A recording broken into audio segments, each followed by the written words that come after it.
Welcome to episode number 8 of the VonDubCast. My guest today is Aimen Lau. I met Aimen in my first year university. We were both first years. We both lived in Kelsey Hall, the Lister residence. I lived a few floors above her, and I was always blown away by how giving Aimen was and how much she cared about other people and those in need. And I knew when I started this podcast that she'd be one of the people that I would want to have on. I figured that she would be one of those people that would be really knowledgeable in a couple areas that maybe I'm lacking, could use a little more knowledge in and how to help people and where people are suffering around the world. And I thought she'd be a perfect person. And just by happenstance, I looked on Instagram one day and she was on the national news talking about the situation in Hong Kong, which I just listened to a podcast a few months back on and was very interested in. I thought, this is a perfect opportunity. I can have her on. We can discuss some of the things I wanted to before I even knew about that she was so involved in the Hong Kong issue, and also give people a breakdown, because it's a very interesting subject that really isn't getting the coverage that's needed. There's a lot of reasons that we get into on the podcast why mainstream media is scared to talk about it. China is a very strong economic power, and they have a lot of underhanded tricks to kind of keep people quiet, as even Aimen elaborates to on this podcast and talks about her and other people that are fighting this fight in the personal attacks that they receive, doxing, all these things. I've been reading about it. It's very intense, and it just puts all the more importance on allowing people like Aimen to get her voice out there wherever possible. And I thought I could use my platform as a little bit of that. So I hope you guys really enjoy that. And then the second half, we get into the mental health side and talk about Aimen's journey from diagnosis to building herself up in the constant roller coaster that everybody's always battling with mental health. The ups and downs. There's always times where there's better and times that you're in darker spots, and just the ways that you can work through that, things you can do for yourself and the things that I can do for myself. And I found that I learned a lot about my own mental health journey by talking to Aimen, and just some of the things that I never really attributed to or really intellectualized fully. It allowed me to, and I found that I came out of this podcast with a lot more knowledge and a lot more understanding of kind of where some things that in my past, that where they've come from. And I think that's very important, and I hope that anybody else might be able to get something out of it. And you may notice a few times on the podcast some cat noises. Aimen was house sitting and was watching somebody's cat for them.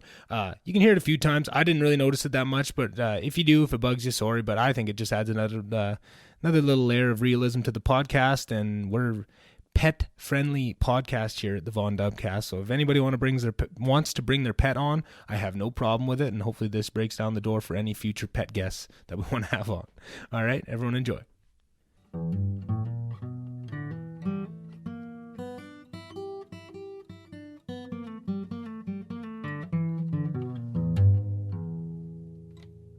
All right, welcome everybody. Today's guest is my friend Aimen Lau. We met in university in both of our first years. Over the years, I've got to watch her grow and been really following closely some of the issues that are near and dear to her heart. I always really enjoyed her worldview on and outlook on things, and I knew as soon as I decided to start this podcast that she'd be one of the people I really wanted to have on. So thank you for your time. Thanks for being here, Aimen. Thanks for having me. All right. Yeah, so I just recently saw you on the news, so maybe just take me to how did that come together? Was that something that surprised? Was that something in the works for a while, or was it kind of thrown on you? It was definitely not in the works for a long time. So basically, backstory to this is I graduated with a Master's of Public Policy from the School of Public Policy at the University of Calgary. And afterwards, I was, looking for a gig and whatnot, and I stumbled across a job posting with a think tank out in Ottawa called MacDonald-Laurier Institute, and they were looking for a communications officer. So I applied, got the job, and I have now. I'm now currently working for them, and they focus on national or federal level public policy. Yeah. So that job also came at a great time because I've been watching the protests in Hong Kong since 2019 when they erupted, and I started to engage in some advocacy work around there. I'm really passionate about pro-democracy, especially in Hong Kong, and have been extremely troubled with what I've been seeing or what has emerged recently in the recent developments. So through MLI, I was able to pen 2 op-eds. So one was calling for Canada to stand up for Hong Kong, and then the other one was saying that we have an advantage in our immigration and asylum system in granting Hong Kongers either asylum status or streamlining our immigration system, which is basically what the op-ed is saying. And then I got a media request out of that, which was kind of, to be frank, it was insane. I was not expecting myself to be tossed up on national news, but it was, so that's basically the very long story of how I ended up on national news.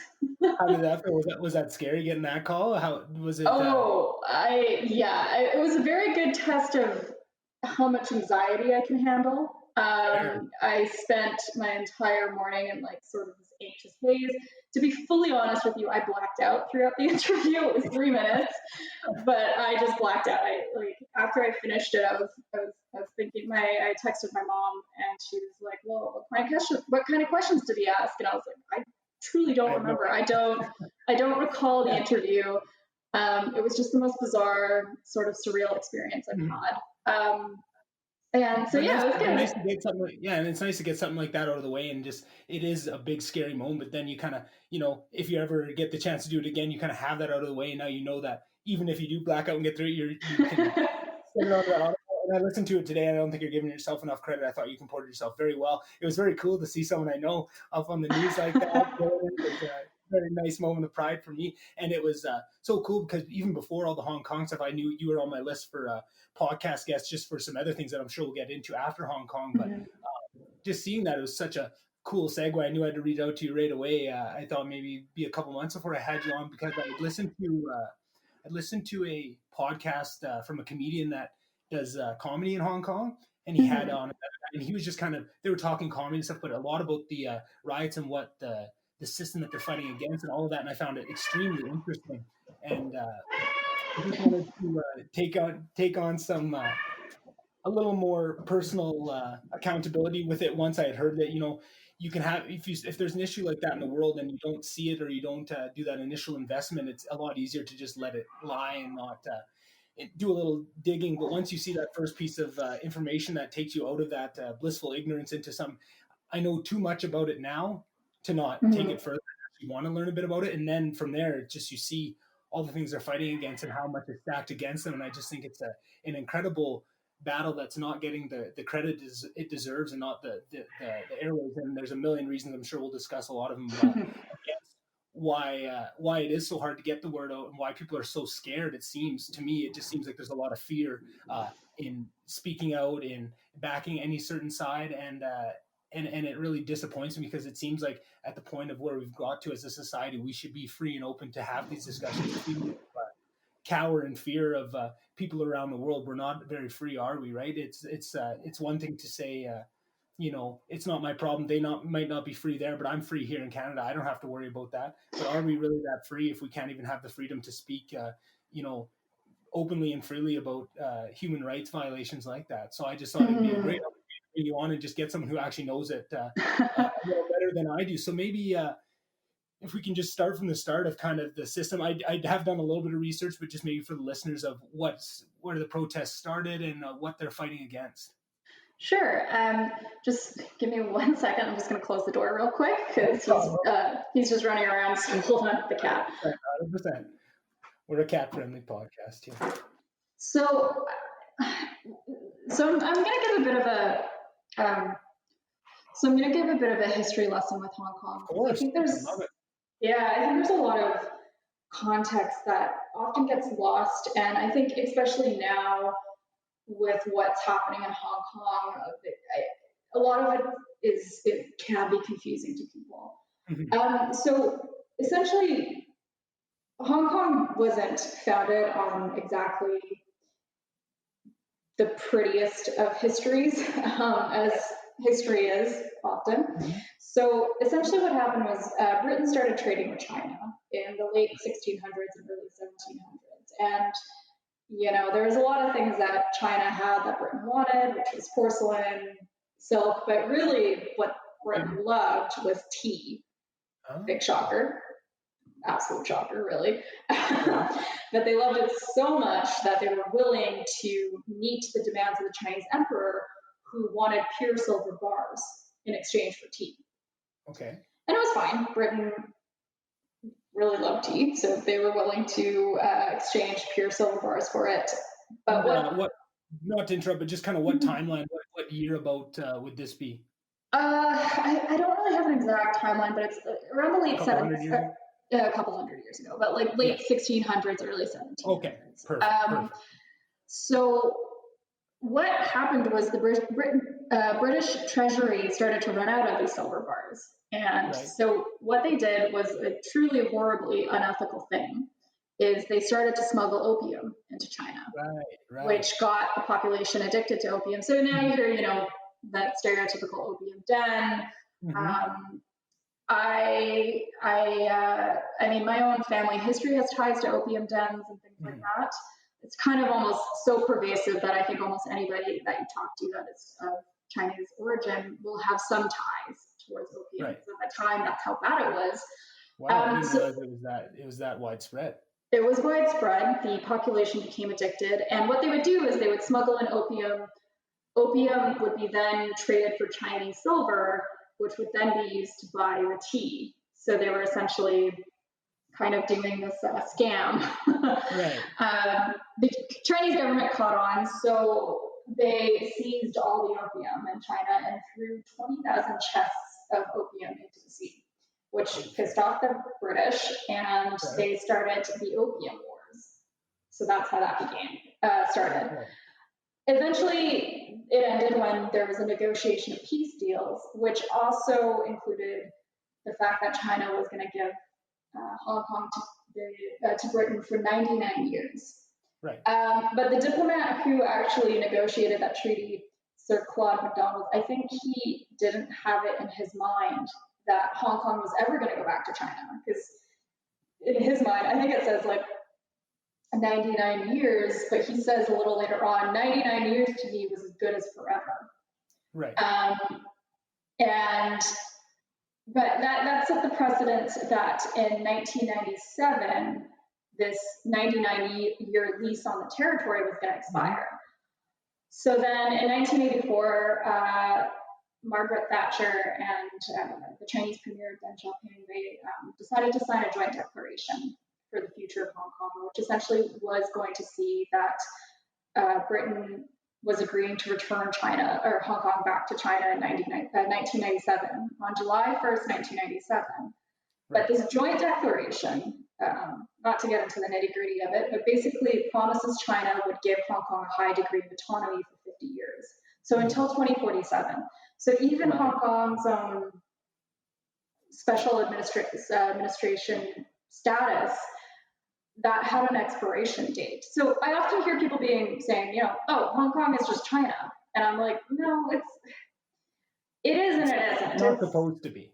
It's not supposed to be. I think also it's just this idea, I guess a really crude example is if you've ever been to Quebec, you recognize the culture, the lifestyle, the people are very distinct from the rest of Canada due to the history there. That's the same with Hong Kong. I mean, Hong Kong, you go there, it's a melting pot of British and Chinese culture. It's truly bizarre.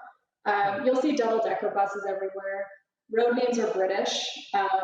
You go on the world-famous public transportation system called the MTR there, which is their train system, and you'll hear a British woman talking to announce stops.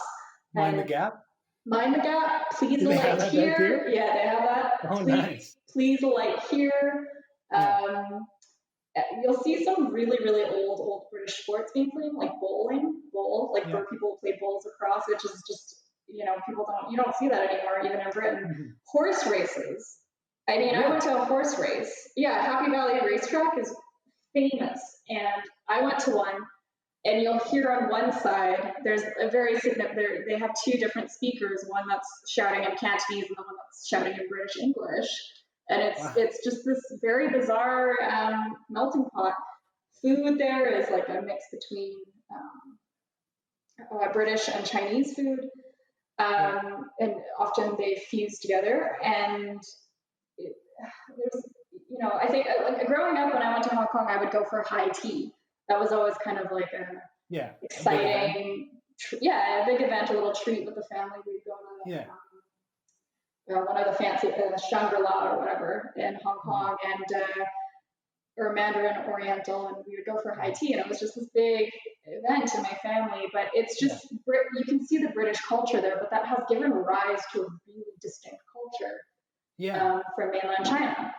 And I think that's something that people might not understand. Unless you've been there, you just think of it as, because I was definitely guilty of this growing up. I always thought of Hong Kong. I never even knew the distinction. And I always didn't realize until the last couple of years how much different it was. And then it was, first, I didn't even realize all that. All I realized was they have a little bit more autonomy, and they have really low taxes and a lot of buildings. That was kind of my extent of knowing the difference.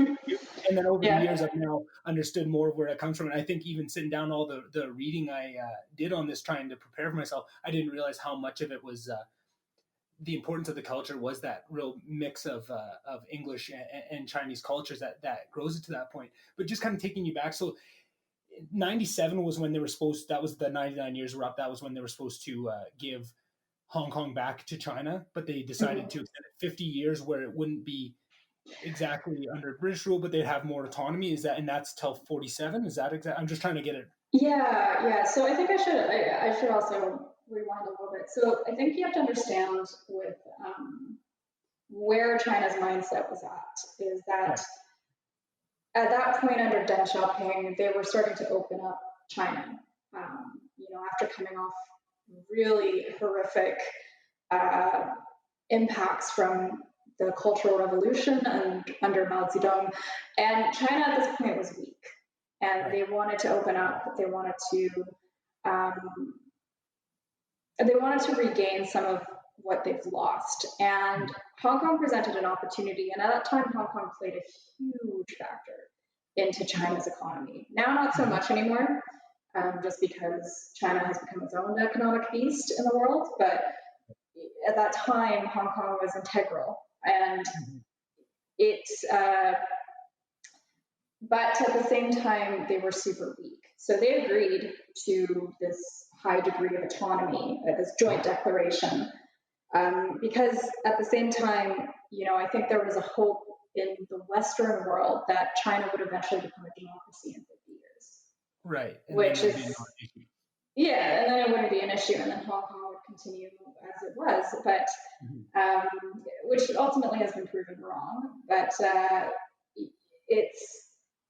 so at that time, that was their mindset. But you have to also recognize Hong Kong represents to China centuries of humiliation, because they were, beaten by the British in the Opium Wars. It's kind of this idea that Hong Kong always belonged to us, and it did at that point. It was under Chinese rule. But the problem now is that we're seeing, and it's very interesting to see this. I think if I wasn't so invested and so horrified at the same time, it's fascinating to see two political systems at odds with each other. And China wants to impose, I think at the end of the day, I can't really speak for China and what they want to do, or the CCP regime, but Hong Kong still represents importance to the CCP regime, because Hong Kong is a financial center and an international hub. I don't think they want to decimate that. But at the same time, they don't want the political dissent, because that ultimately destabilizes the Chinese government. Yeah, and the Chinese government gets a lot of its power by its iron fist and how they rule things without dissent, right? That's a main source of that power, where a lot of times you have countries that gain their power from the freedoms that they give to the people, but when your entire system is representative of holding that power and things start to fall apart, if you start to lose your grip on that, some of the systems that you have in place that are built upon that start to fall to pieces if you lose that grip. So they're very, very much wanting to keep that stranglehold or whatever power they can, as much power as they can over top of Hong Kong, from what I could see. But also, I would imagine, pseudo democracy and free trade and some of those things that are alive and well in Hong Kong, and showing the powers and what you can do and what you can be with a little bit more freedom, right? I think that's also a message that really is at odds with a lot of what they believe in. And I think also that's a very scary thing to the, I would imagine if I was, a communist government, I wouldn't want that flying successful flags all over the world that, hey, look what we can achieve, this high point. I would imagine that would sow a little bit of, uncomfortability with that, just from all the political stuff aside, and all the money and the control and the geography of it. I think just the what's the word, the spirit of what it is almost goes against, flies in the face of what there does. Take away all the actual bits and pieces and the X's and O's of it. The actual spirit of the thing flies in the face of them. And I think that's where a lot of the times where some people may not understand all the context of what they're fighting for and what both sides want, but I think you can feel that from the outside. That's the first thing that brought me in. Yeah. Was, okay, I may not know all, I may not have digged in yet and realized the X's and O's of what this fight is about, but you can see that it's really, when you break it down, it's a fight for freedom, right? That's what it is. And I feel like that's what will bring people in. I think that's the side that the media needs to get behind and show, because that's really powerful for people. And I think it's a lot to ask for large communities to do that research and dig in and listen to something like this, or maybe, read some of the op-eds that I read that you were putting together. That's a lot to ask of people. But if you can, just find ways to show that it's a fight for and capture the spirit of what it is, I think people can get on board a lot with a lot lower barrier to entry. And I think that's a really important piece to it. Sorry to kind of go off on a tangent. No, it's all good. I mean, I echo the sentiments. I mean, I've been a little bit disheartened, to be honest, with doing this advocacy work, and I know a lot of my activist friends as well who've been more active in this fight. We notice a very clear divide in which, when the 2019 Hong Kong protests were happening, I think a lot of far right wing groups, and even certainly extremist groups, were taking on the Hong Kong, sort of capitalizing on it. I get it. It kind of, if you want to boil it down, it's, the fight against communism. But I always argued that I don't think China's communist anymore. I don't. It's grown from there. It's its own. You almost need new words. I feel like that with a lot of these issues that we're talking about, the words that we're using to try and describe them are so outdated, and we've outgrown them now. But we don't even have the right verbiage to dictate what we're actually trying to talk about. And I think that's part of the issue too, and that's what makes it so confusing, because it's not cut and dry like we'd like it to be to get more people involved. But I think that is some of the issue. You know what I'm saying? Yeah, no, totally. And I think, it's when I see some people try and, or when they talk about Hong Kong and the fight, you don't see very critical thinking behind it, in terms of, like, it's not just this idea of the right against the left, but really at the end of the day, for me, it's this idea of human rights. And I don't think this should be a partisan issue at all. I don't think this should just be a right-wing issue or a left-wing issue. It should everyone. And as much as we shit on the U.S., I will admit that I've been impressed with the bipartisan consensus in Hong Kong and what's going on. But so it's a little bit of you kind of get attacked by both sides sometimes, and it's not fun being in the middle, and it's definitely a little bit tiresome. But I think the problem now, it's become almost this polarizing issue. Even with the, when I'm seeing certain things, I agree. I may not always agree with the messaging on the Conservative Party side. For example, the CPC leadership race that's happening. But I remember when Aaron O'Toole came out with some sort of graphic saying we should be socially distancing from the Chinese regime, and just the amount of people that, even some of my friends, were losing their minds over racist messaging behind Aaron O'Toole's campaign, and I was like, the thing is, I actually agree with it. Yeah, exactly. So I just. Oh, go ahead. Go ahead. Oh, sorry. You go ahead. You're the wonderful guest. I'm just trying to interrupt like I always do. No, that's okay. It's one of those things that I like. If you think about it critically, you need to separate the CCP regime from the Chinese people. I'm not one here to be a dog whistle. I'm not going to say, like, a Chinese person, well, you must be part of the communist. Like, I don't want to go back to McCarthy era. I don't want to go back to McCarthyism at all.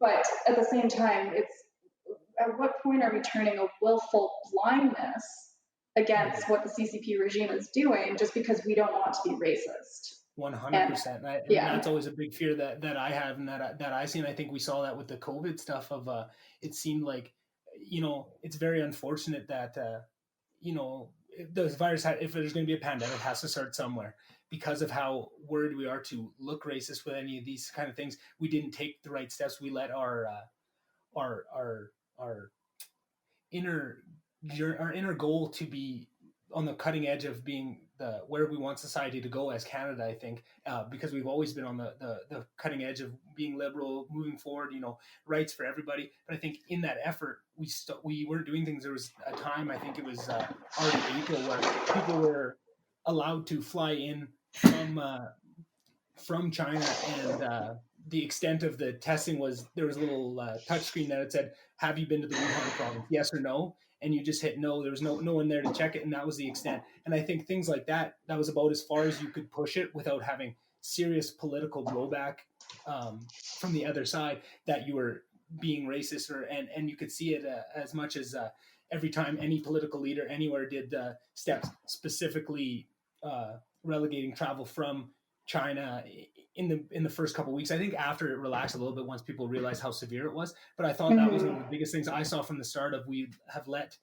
There's a certain time where all these goals that we're working towards are very important. We have to keep them in mind, but we can't ever let it come in between of either human rights in this essence or human safety in the COVID instance, right? Mm-hmm. And I think and I think human progress to a lesser extent kind of comes in as that third one, right? Human rights, human safety, those are the first two. You can never alienate those, no matter how noble your goal is or it might seem to you. But I also think at a certain point, if you push it too far, it also brings in that global progress that you can't if we're gonna sit on certain things where we tie everybody's hands, where we can't talk about anybody without being labeled something. Now we can't move forward because then you can't have discussions. You can't freely, talk about issues that might have a little bit of sensitivity in them. If you can't give people the room to grow and the room to make their own mistakes about it, you'll never get there. And now we're locking ourselves off. So now the only people you can discuss these issues with is the people that agree with you and are on the exact same side of the fence. And I think that's something with this podcast that I've really been trying to do, is trying to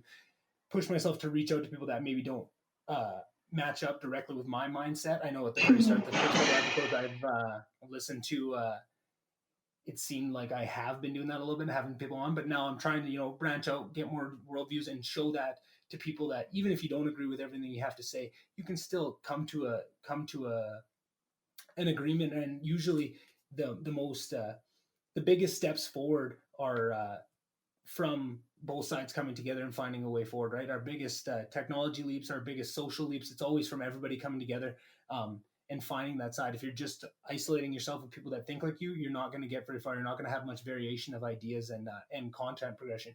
And I think what you say is it really disheartens you to hear it become a partisan issue. I've felt that sentiment myself with not just this, but so many things lately where there's just, it seemed like it used to be there were certain things that were partisan issues and certain things that weren't, but it seems like nowadays there's nothing that isn't a partisan. They've politicized everything, even those things that do real detrimental harm to either health or human rights, like I said, because of that the political nature of it, and how certain forces are twisting them to be political. But something like this, it's not a right versus left issue, like you say. It's human rights. It's people having the freedoms to keep their culture and I think in this instance of Hong Kong, it's not just keeping their culture; it's also, their safety. I'm sure we'll get into it a little more once we get back onto walking through what's got us to this point. But I mean, the willing or the it seems how much the CCP. Thank you. The CCP wants to have extradition in all these different ways, and how they're looking at different workarounds that they can get it. It worries me so much, because now that's not in no way do I see that as you can make a fair argument to make that partisan. If you can't trust in the world that they can, you're the only ones that can deal out law in the way that you see it, I think that's unhealthy, regardless of the way they do. I mean, we can talk about how the CPP deals with dissenters and the standards of their courts and that altogether. But even taking that out, if you don't have the faith of all these other, first world nations to be able to do that as well, and you're the only person that can do that, I have questions right off the start, right? So I think that as soon as you're talking about that should never be partisan.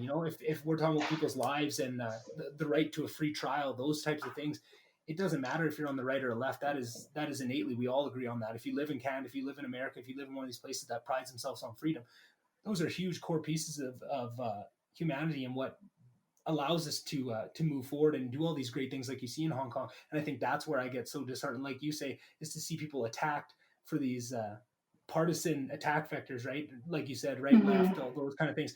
That shouldn't even be brought into the picture. This is about something so much bigger than that. And I just think that is very unfortunate to see that happening there and abroad and domestically. I think that's a huge issue that we're gonna have to cross in order to keep progressing as a society, really. Yeah, no, I mean, it's a tough one because I think it's at this point we're just on a general broader note, we're a very polarized society, and when you bring up certain, ideas, and I think it's like I'll come out and say it, like I do lean left in my views. I think just because of my work and a lot of things that have shaped it, but at the same time, it's interesting because I think I see friends who do lean left in their views, more left than even me, and they've been attacked on social media for being neoconservatives or trying to push neoconservative policies because they're fighting for Hong Kong. And essentially, a lot of our demands, they are the conservative solution, I guess. They are neoconservative in a sense, but to us, it's just like, this is, well, what else should we do? Should we just stand by and say nothing? Exactly. And also, currently, is it working? Is your, I think we've been doing a bit more left leaning with our policies with China, and is it working? Or is China using that to your full advantage? And, if you have a bully, you can't, I understand there's that approach of just like, well, we should, understand it from their perspective, but I'm just like, but sometimes bullies take advantage of you.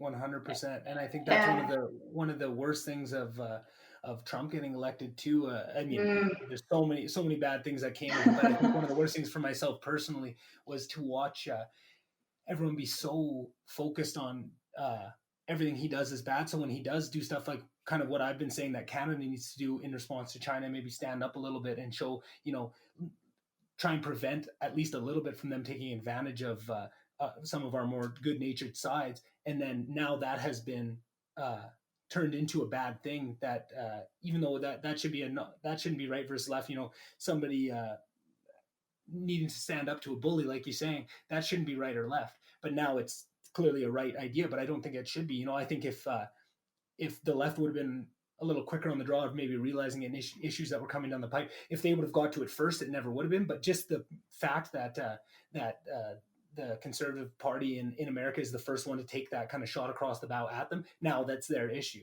Whereas if 2 months before Trump was elected, Obama's administration had made some of those first shots, it could have been swung and I'm sure if that would have happened, it would have been swung the other way, where now it's completely flipped, and now it's the same attack vector, but just on the left, of people going after it for that reason of that's their side and that's their fight, right? But I just think that's so unfortunate because we see it from both sides. No matter who goes about it, the other side just jumps to it being a bad idea. But now we have this huge important political issue for not only America, not only Canada, the whole world stage. I mean, the CPP and CCP have grown to such a point and have so much power now, like you say, that it's going to take a lot of people coming up with solutions and at least being able to raise their voice.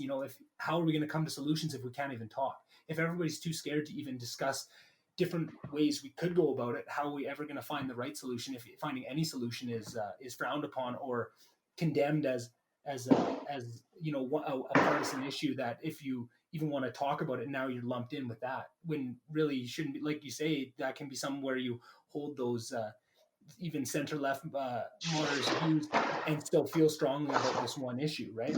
Yeah, I think that's just very unfortunate, and it prevents progress from being made on it, because now we can't talk about it. And I always, on my more conspiratorial side, I wonder if that it seems like it happens with all these important issues. Whatever issue is really important, they find a way to politicize it and make it so whatever side you argue, there's someone there to have an easy label to shut you down and have you so you can't talk about it anymore, so that these really important issues get gridlocked and we can't move forward on them. And that's why I like to listen to podcasts in more long form, so you can have that it just provides you 3 hours of space where we're going to get things wrong. We're going to try our best, and that's understood. And we can try and find solutions. I found that that's the only place you hear them lately. Is you can't hear it anywhere on anything mainstream. You can't hear solutions being brought forward. You can't have the issues discussed. It's whatever side it's on. You just talk to those talking points, and you never try and come up with a solution, because that's not the game they're playing, right? And I think that's where I loved. I hadn't even heard of any of this until I heard it on a podcast and got into some of the more nitty gritty of this Hong Kong issue. I had no idea why. I knew there was riots, and I heard about that, and I kind of had the real basic, understanding of what it was. But I think that's such an issue of not only is this an important fight that they're up against a lot of strong powers, but now they can't even have the world getting beneath them to raise them up, because everyone's so scared to talk about it, when that's what they need. They need that support. I mean, you look at how many millions of people come out to those Hong Kong. It's amazing to see when you watch the videos of it. It's like, it's got to be huge. I don't know if you know this off by hand, but what kind of percentages of actual Hong Kong come out to those kind of protests when they're? So I remember with the Hong Kong protests, they averaged I remember the Hong Kong police and other people who were estimating how many people were coming out kept under-reporting, and they would say much smaller numbers, but even these small numbers were huge. They would say, 800,000 people came out, which to us is like, whoa, what the hell? But I know at least 1.2 million people, I think, went to one protest. Wow. And how many people live in Hong Kong? Do you know? I have to check that again, because I always get 7 or 8 million, maybe. It's 7 or 8 million. It's 7.5 million around there. Right, but even if you just take 7 for an easy number, if over 1 million people come out of a city of 7 million, that is crazy. Like, if you really wanted to make change in the world, you'd think you'd need something on that grand scale to be heard, and then to see. It's very disheartening to see. Now, you would think that if you could get that big of a portion of your population to come out and show their support that strongly, you'd think, obviously, from that point, the whole world's going to see it. It's going to be broadcast all over. That's clearly they're crying out for help. They need our help from the rest of the world. But there's clearly things in place that are preventing the rest of the world, one, from hearing about it accurately, like you're saying, misreporting the numbers, holding it down. But then there's so many legacy factors in play that people don't want to speak up, and they're so worried to even bring up the topic that they're not getting that support. Yeah. So, sorry, I just need to check something. I keep hearing the poor cat. So no problem. So I think I left off with kind of the history of how Hong Kong. I think we got to 97. So 97. Okay, perfect. 97. So basically, at that time, Thatcher and Deng Xiaoping negotiated the joint Sino-British Joint Declaration, and that was supposed to guarantee autonomy. And until 2047, July 1st, 2047. And it's also codified in Hong Kong's basic law, which is the closest thing to a constitution. The problem is that as China has gotten more powerful, they have increasingly encroached upon Hong Kong and Hong Kong's borders throughout this time. So I got asked this earlier today, but am I surprised something like the national security law got passed? No, I'm 0% surprised. Actually, I think this was a fear that many Hong Kongers had. And could you just give me a quick rundown of what that law that was passed, what that kind of said, just for the listeners maybe? So the national security law, basically in summary, is the law of the People's Republic of China on safeguarding national security in Hong Kong. It poses... the law itself is basically, it criminalizes any sort of dissent, of political dissent. So and I guess some of the nitty gritty of it is that there's the freedom of assembly that's now no longer as it's now being defined as terrorist activities. Because of threats to national security, and as well as you could be charged with subversion of state, and you can be sentenced if you're involved in the Hong Kong democratic movement and things like that. And let me just pull this up real quick, actually. I had something here. When was that passed It officially? was passed officially in the last week of June, and it actually came into effect on July 1st, 2020. So Right. a lot of something that some of my personal connections said is we woke up on July 1st, 2047. Wow. Because that essentially it does essentially decimate Hong Kong as we know it. Mm-hmm. And it basically, this law is it's worrying, because one thing that when I went through it is that it's very vague. And yeah, that's what they were saying. Yeah, it's very vague. It has 66 articles, and some things that people don't know is that actually even the chief executive, Carrie Lam, of Hong Kong, who's basically like the prime minister, premier of the head of state, essentially, she didn't even know what the all 66 articles said until it was passed, and she signed off on it. She knew of some details, right? But she didn't know of everything. And that was just such a huge controversy, because the thing is, you're the head of a state of a democratic country, supposedly democratic country. And you've decided that, yeah, I'm going to sign off on this, but not know it. Wow. So then is that, so that was signed off by, I was just listening to some of those documents you said. So they have that party system where they only get to vote on, they don't get to vote for their leader. They get to, or the leader doesn't make the rules. It's a kind of a governing body of so many seats, and they only get to vote on a certain amount of seats. And then the CCP votes on a certain amount of seats, and then the rest are done by industry. Like there'd be a medical seat, and they said that those are all kind of been coerced and are in the pocket because all their industry is so tied to China that a lot of them are even though the CCP candidates don't win 50% of the vote, they still are allowed to pass laws, because I think that's a lot of a sticking point that a lot of people that maybe don't dig into too much would say, if these laws are so crazy and they still have the power to vote, why are they voting these through? But I don't think they actually have that power. It's made up to make it look like they have the power to vote these kind of things down, but it sounds like they really don't. So, oh God, the Hong Kong government is hideously complicated, because I think if I can boil it down, it's a pseudo-democracy. Right. It's the appearance of a democracy, and don't get me wrong, I think a lot of politicians in the Hong Kong Legislative Council, or LegCo as it's called. Right, LegCo, that's what I was searching for. Yeah. Don't get me wrong, there are politicians in there who are fighting tooth and nail to save Hong Kong, right. And I have nothing but love for them. And it was incredibly heartbreaking to watch a lot of them get kicked out of their place, the LegCo, during some of these electoral processes. But it's basically essentially what happened under the joint declaration in Hong Kong's basic law is that Hong Kong is supposed to administer itself. It's supposed to govern itself. Right. But it also, I think, as it was being mindful of China, it also gave China the power to appoint Hong Kong's chief executive. But this was supposed to be on the basis of the results of elections or consultations to be held locally. Mm-hmm.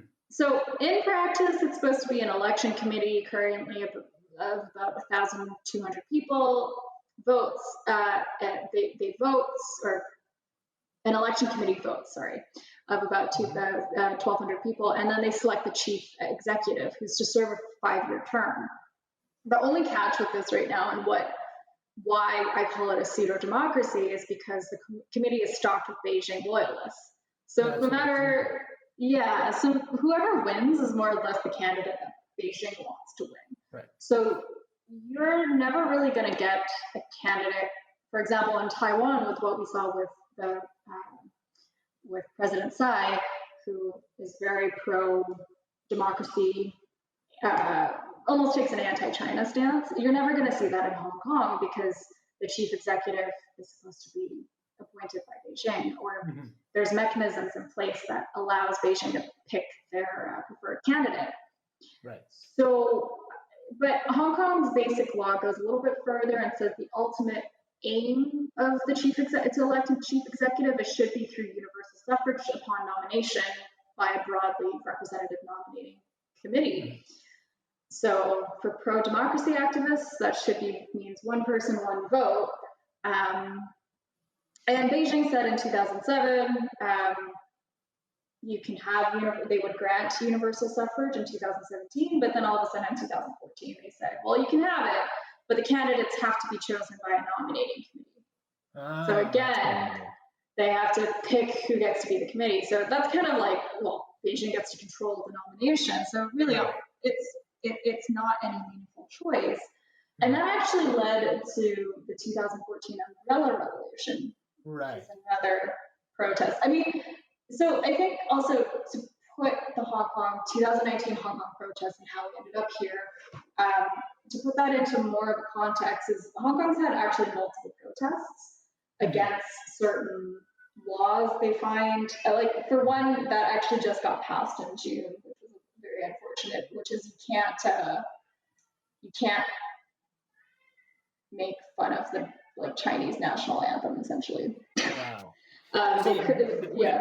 Would it be fair to say that there's been many protests over the years in Hong Kong, but mostly in retaliation to some sort of encroachment by the CCP on their rights and freedoms, right? Absolutely, to different degrees, right? And there've been protests and stuff kind of building up, and then this what was passed in June. This what's it called again? That law that was passed? National Security Law. The National Security Law. That was kind of the last big straw that is a huge major law, a major hit to their rights and freedoms, and that's what's really pushing it to this next level, that it needs everybody else's help. And this is kind of where the rubber meets the road of people are starting to, it seems, at least from the outside in, that people are being asked to take sides in this now finally, where they were hoping before they could just maybe stay quiet and they wouldn't encroach enough, that they could kind of figure it out on their own. But now it's really seems obvious that they need our help, and they need something to change, because it's encroaching past the point where they can just take it on the chin, right? Oh, yeah, that's fair. And I think I'm sure it's more complicated than that. Well, I think also just you have to understand with Hong Kong right now, it's become criminalized to continue protesting and to continue advocating for what should be protected until 2047. So really, at the end of the day, I think Hong Kongers are kind of backed into a corner with what they can and can't do. So I think that, So, and I think also, another good point is that Hong Kong, this is something that I grew up with, but there's just this huge distrust of the CCP. I can imagine. I mean, I have family members who just distrust the CCP and had to live through Tiananmen Square happening across the border. Wow. And they were protected because they were a British colony, and they had to see the horrors of that happening. And so when they were headed back, actually in '97, there was a mass exodus of Hong Kongers leaving. Right. Which is why Canada actually has a pretty significant Hong Kong population. I think quite a few people left because Canada is part of the Commonwealth. So at that time, Canada was a natural choice. So there's this distrust, and people in Hong Kong are incredibly, I don't think people, basically a lot of the fears that they were feeling are now being fully realized with the national security law. So it's a bit more dire at this point. But so went through '97. So basically, what happened in 2019, and it's truly a really fascinating case. But what happened was there was a couple that traveled to Taiwan, and they got into some sort of argument, and the man eventually ended up strangling his pregnant girlfriend, and then he stuffed her body into a suitcase and left Taiwan and went back to Hong Kong. Mm-hmm. But because Hong Kong doesn't have a formal extradition treaty with Taiwan, he couldn't be sent back to face trial. So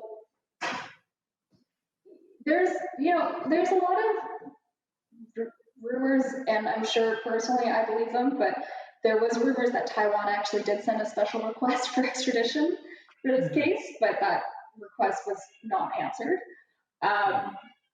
Instead, Carrie Lam seized upon this case to use it as a rationale to propose amendments that would allow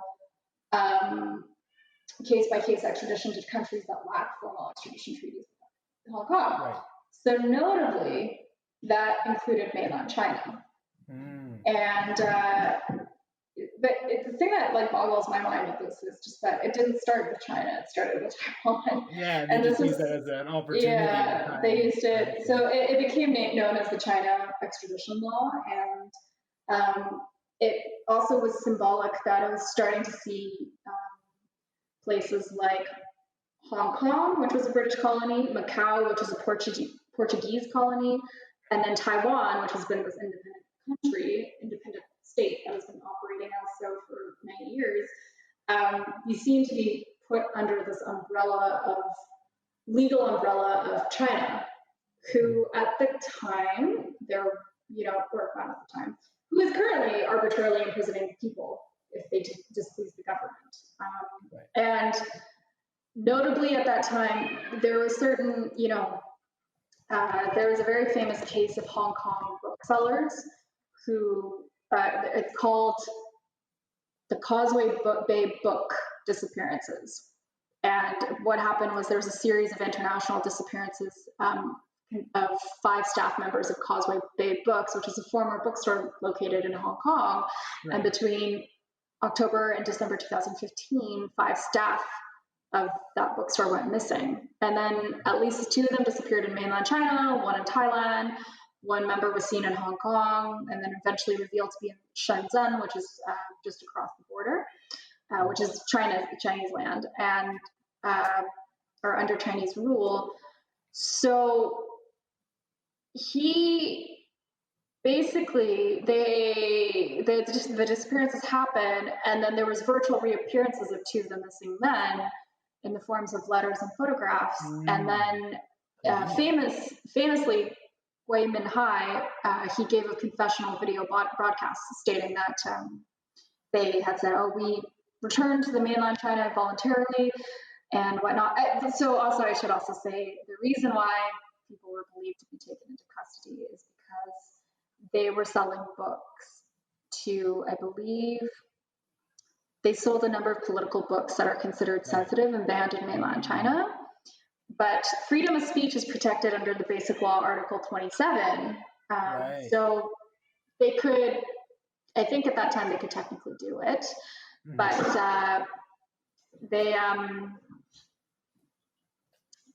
they were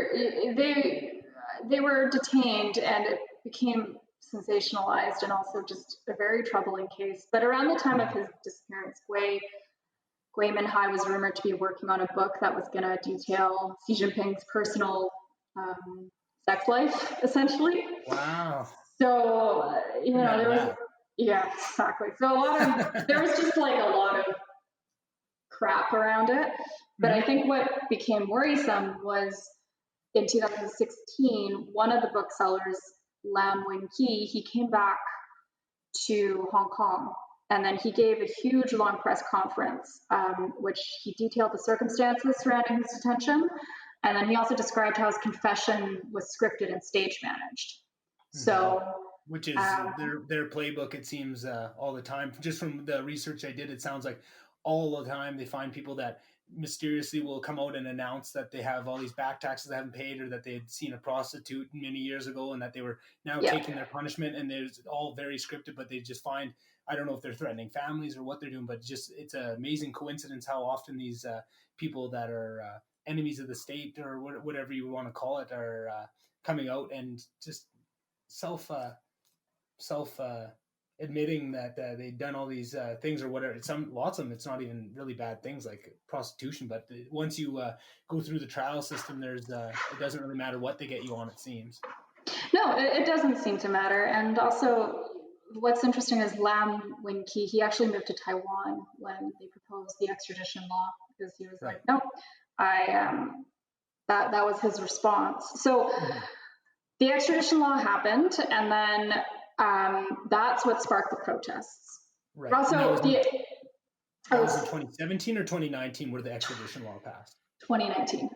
No. So extradition law actually never passed. It never passed. It never passed. It was happened in 2019, and I believe it started in like January, February. And then we started to see in March, April protests starting to happen, and then it goes into May. And then in July, that's when it started to get violent. There was a attack in Yuen Long Station, an MTR station, in which these, I believe they were identified as gang members or something, attacked protesters, and the police did nothing. So obviously protesters got frustrated with that, and then there was a series of really intense standoffs, and then all of a sudden police started to deploy increasingly violent tactics. Now, I mean, you know, I have family members and personal connections who still don't see that the Hong Kong protesters had a right to be violent. I am someone who is very uncomfortable with using violent means, but at the same time, I kind of, in my point of view, it was like, well, if you're going to attack with violence or something, and you witness a situation that's not justified, of course you're gonna react with violence. I think it's a really natural reaction. So, anyways, and then expanded until I believe Carrie Lam came out and said in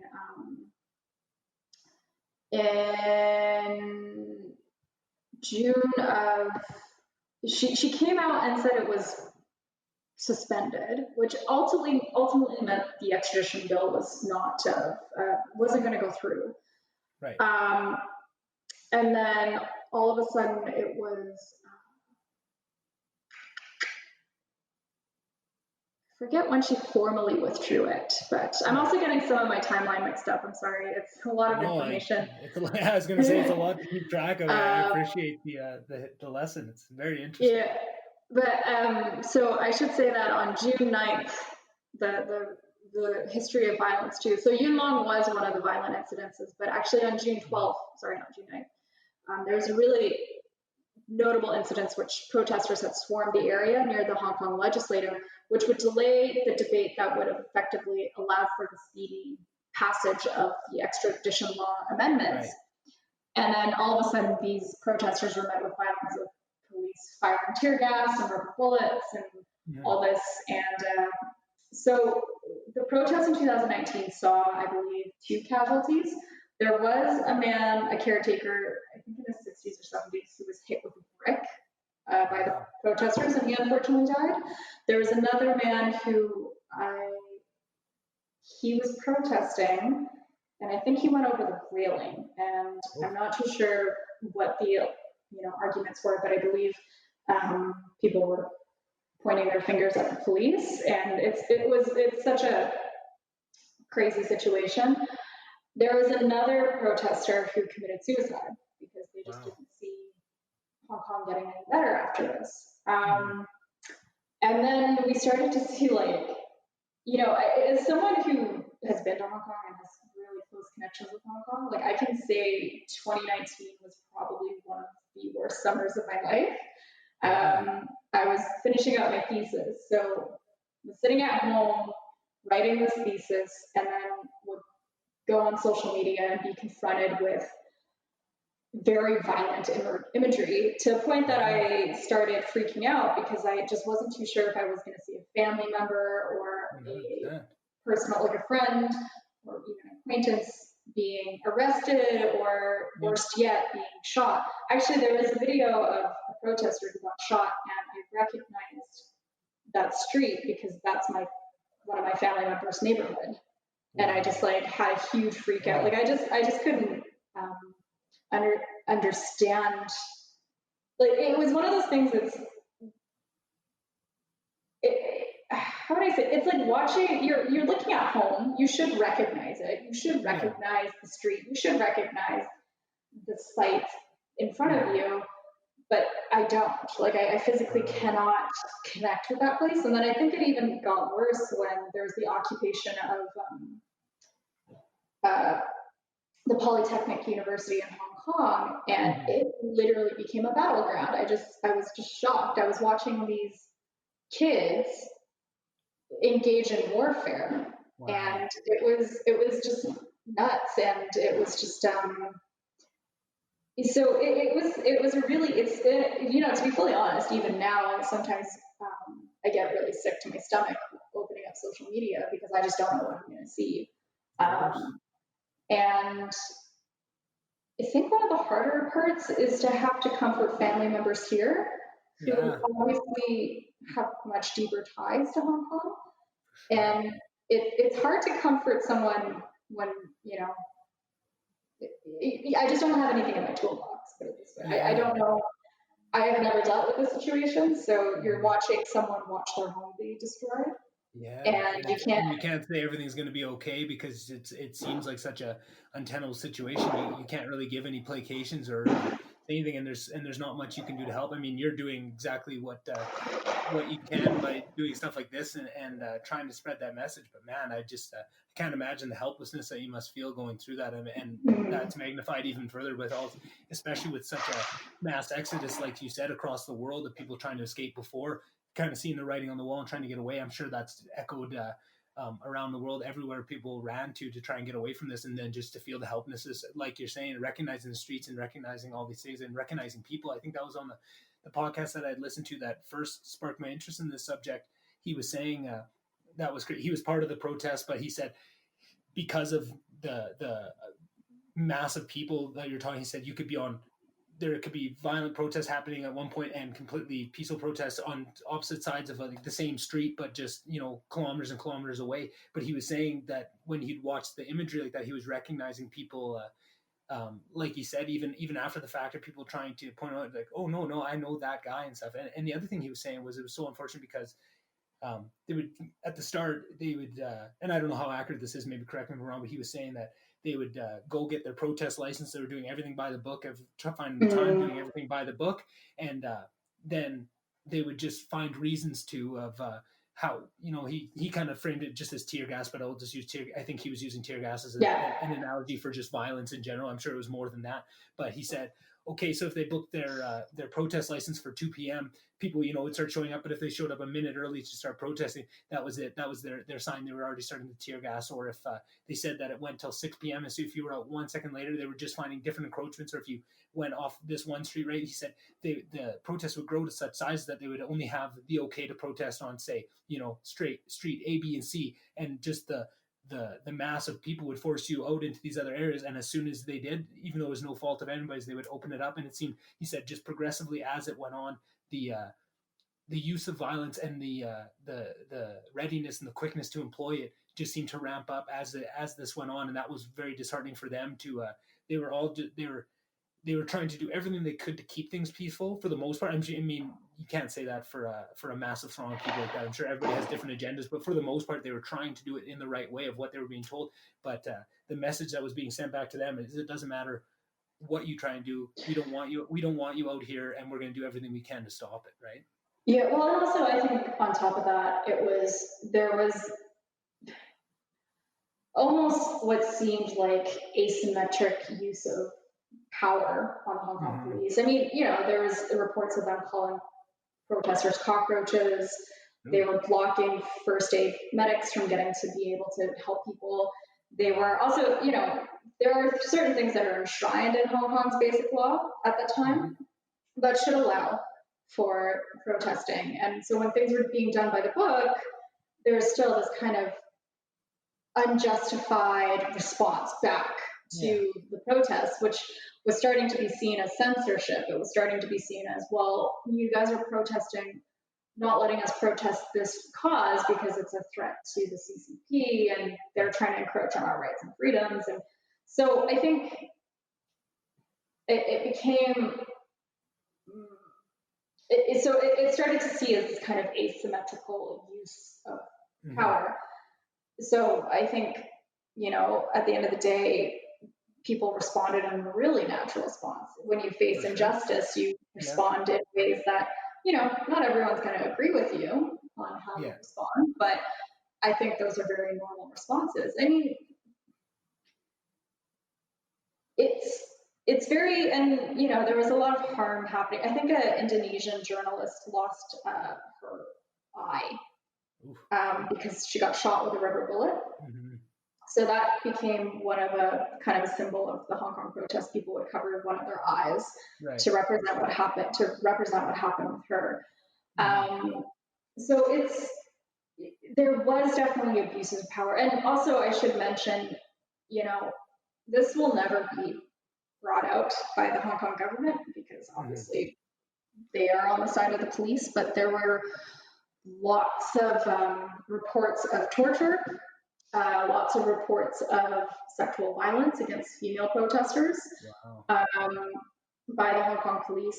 Today, there was a case that someone actually got acquitted on because it was discovered that they actually weren't doing the thing they were being charged of during the protests. But I believe that protester had vomited in the back of a police car, and the police told that protester, "You should, lick it back up," and kind of use it. It was just, just really brutal and tactics by the police. Yeah. So then I guess my next question would be: so those police that are enforcing all these rules and the violence against them, are those local Hong Kong like locals that are enforcing it against their own people, or is it that they're in where's that? I imagine there's some sort of dynamic there. How does that fall out? So, to be honest, I haven't really looked into the Hong Kong police force as much, but there were a lot of rumors flying around, and I know a lot of people believe this, and to a certain extent I believe it too, but they also believe that a lot of the Hong Kong police force is actually from China. Yeah, I would imagine it. It seems like always for me personally, when I hear things like that, it's if they're willing to go to all these extreme means to ensure their power in all these other areas, inserting themselves into police or, using the power, the vast amounts of power they have to influence them, even on the lesser scale than actually inserting their own people. That's like 10 degrees back from the craziest things we've seen them do almost publicly. Like, why wouldn't they do that? If they're willing to go to the nth degree already, why would they not do this? And I just think that's such a unfortunate circumstance that people don't realize that when they're looking, in the war where they always said know your enemy, and I just feel like not to put it in those kind of war terms, but I just feel like if you're gonna be going against them and standing up, you have to know what they're gonna do, and I just almost be assuming at this point all these things that they're gonna do. And when I hear you say that they're calling people cockroaches and having a real hate, because that's where the difference when you see American protests, there's definitely bad people, but for the most, maybe not the most part, but at least part of it, you see that they understand it's Americans, and Americans, they don't want it. It's not a real hatred there, but if you're hearing that it's going past that, and that's where you see the real acts of violence. And it sounds like that's what you're alluding to, of just not just your typical using too much tear gas or hitting someone with a baton too many times. It's actual targeted malice attacks on these people, and that just would lead me to believe that they've, if not it's cops from China, there'd be some sort of influence that at the very least is stoking those fires of hatred and making it, turning it that, at least encouraging it in some way or another. Well, and also, some of the troubling stuff that comes out of the national security law is that I think China wants to establish, and this sounds surreal, and this is something that even I have a hard time believing in, but they do want to establish a secret police in Hong Kong. The NSL authorizes Chinese national security entities to establish the Office for Safeguarding National Security. So basically, secret police. Yeah. And so, I mean, it sounds like, I just wonder if that's why people don't really grasp Hong Kong, because it sounds surreal. It sounds conspiratorial. It sounds like we're going back to, to make a very crude comparison, back to the 1930s almost, with what happened in Nazi Germany. But this is happening, and this is what the article states, and it's coming under the guise of, well, it's just protecting our national security. We would do the same thing too, kind of deal. And I mean, and I think, maybe to kind of turn it onto Canada, because I think the thing that I hear a lot too is just, why should Canada care? I remember, what can we do? And the biggest thing is Canada should care because this actually ultimately affects Canada. I mean, Mm-hmm. I talked about it on CBC, but it's received significant attention because it's just such a vague and stunning statement from the CCP. But Article 38, which basically says the national security law applies to any non-resident in Hong Kong for crimes that are committed outside of Hong Kong.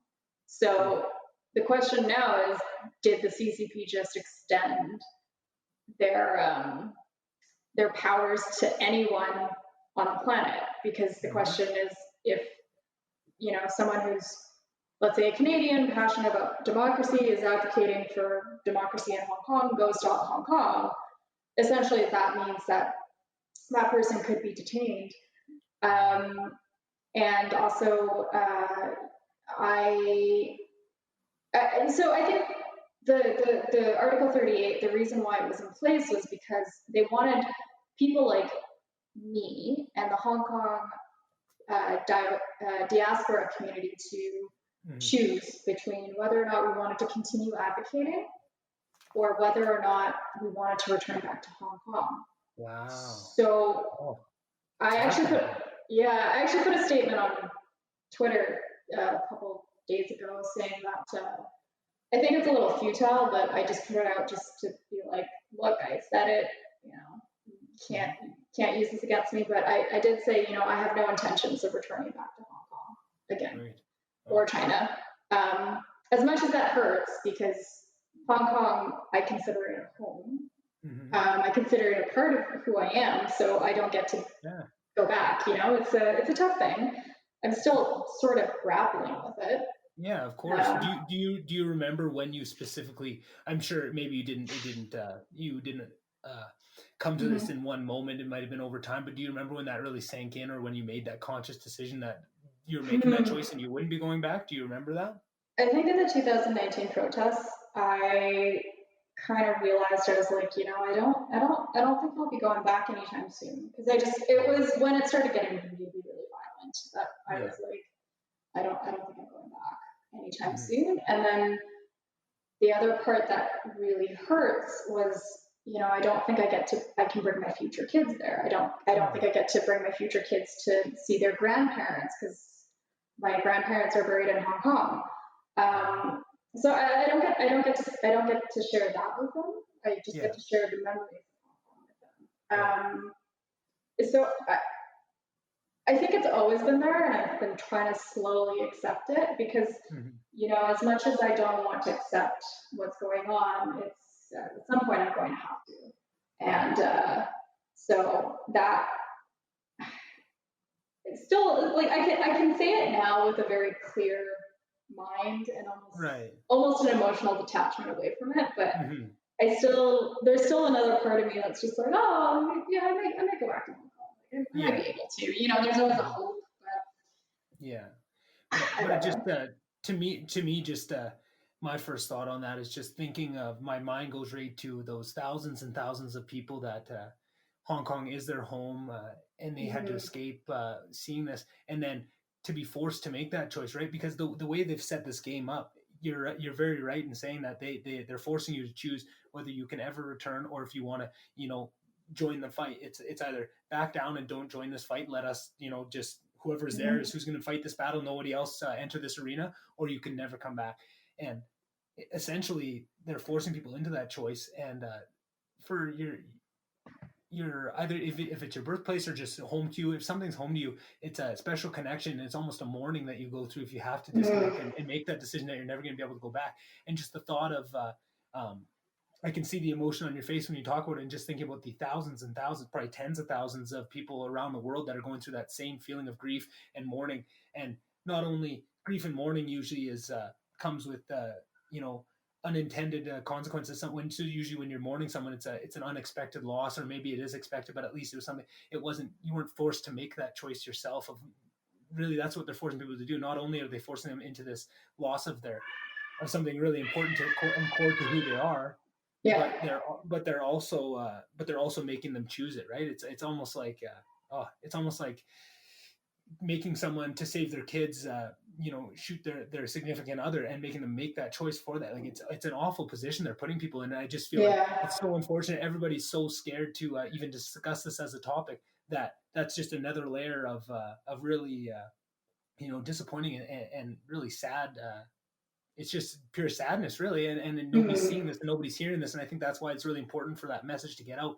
Is this is the position they're putting people in, and these are the effects that people are going through, because you see it. You may not see it all concentrated in one area, but around the world, especially with that mass exodus that we've already seen over the last couple decades of just people seeing this. It's probably an amazing feat that's really not getting the coverage that it needs. It's very sad.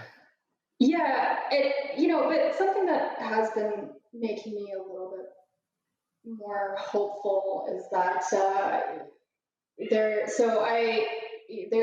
a local Canadian group called Alliance Canada Hong Kong. They've been doing great advocacy work on the ground for Hong Kong, and I also have collaborated with them on a couple of projects here and there. But I think the biggest thing there is that we have noticed a shift in tone from the government, the federal government especially. I mean, they came out and said they're suspending actually the extradition treaty with Hong Kong. Because here's another thing, that Article 38, if that was in place, the question now is any country with extradition to Hong Kong would be subjected to Article 38, including at the time Canada. So it sounds surreal again, but myself and a few others were worried that if we did not suspend the extradition treaty, could we have been extradited? Wow. So, and this sounds dramatic. This sounds surreal, but it's actually a real fear. Yeah, that's what we're dealing with. That's the reality of the situation. I think it seems so silly for me to dance around it and not. If we're going to talk about something, we need to talk about it with the actual realities of what we're talking about, and that is the realities. You're right. It does seem very surreal, almost that can't really be happening, but it is, and that's why it's so important to talk about. It seems like they're using the surrealness as a easy way to kind of push it away and not realize it. But the surrealness is the importance of why we have to. This is crazy. We need to be talking about this. It's so funny to me for them to use that as an excuse one way when it's so clearly a position to argue the other way, right? Yeah, it's interesting. I mean, I think that's why. So don't get it twisted. The geopolitics has spilled onto Canadian soil. For sure. In 2019, I know a Hong Konger, Montrealer, Henry Lam, he was barred actually for protesting in Montreal Pride because they received threats from pro-CCP. Vague threats from pro-CCP people. And so he was barred. And then a lot of people in Richmond, BC were getting harassed. Lenin walls were being torn down by pro-CCP people. And at the Hong Kong protests, many people reported feeling surveyed by Chinese embassies. I know of some people who've actually been harassed in real life, received threatening phone calls because of their activism in the Hong Kong community.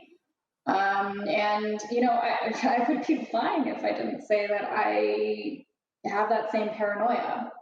How couldn't you? Oh.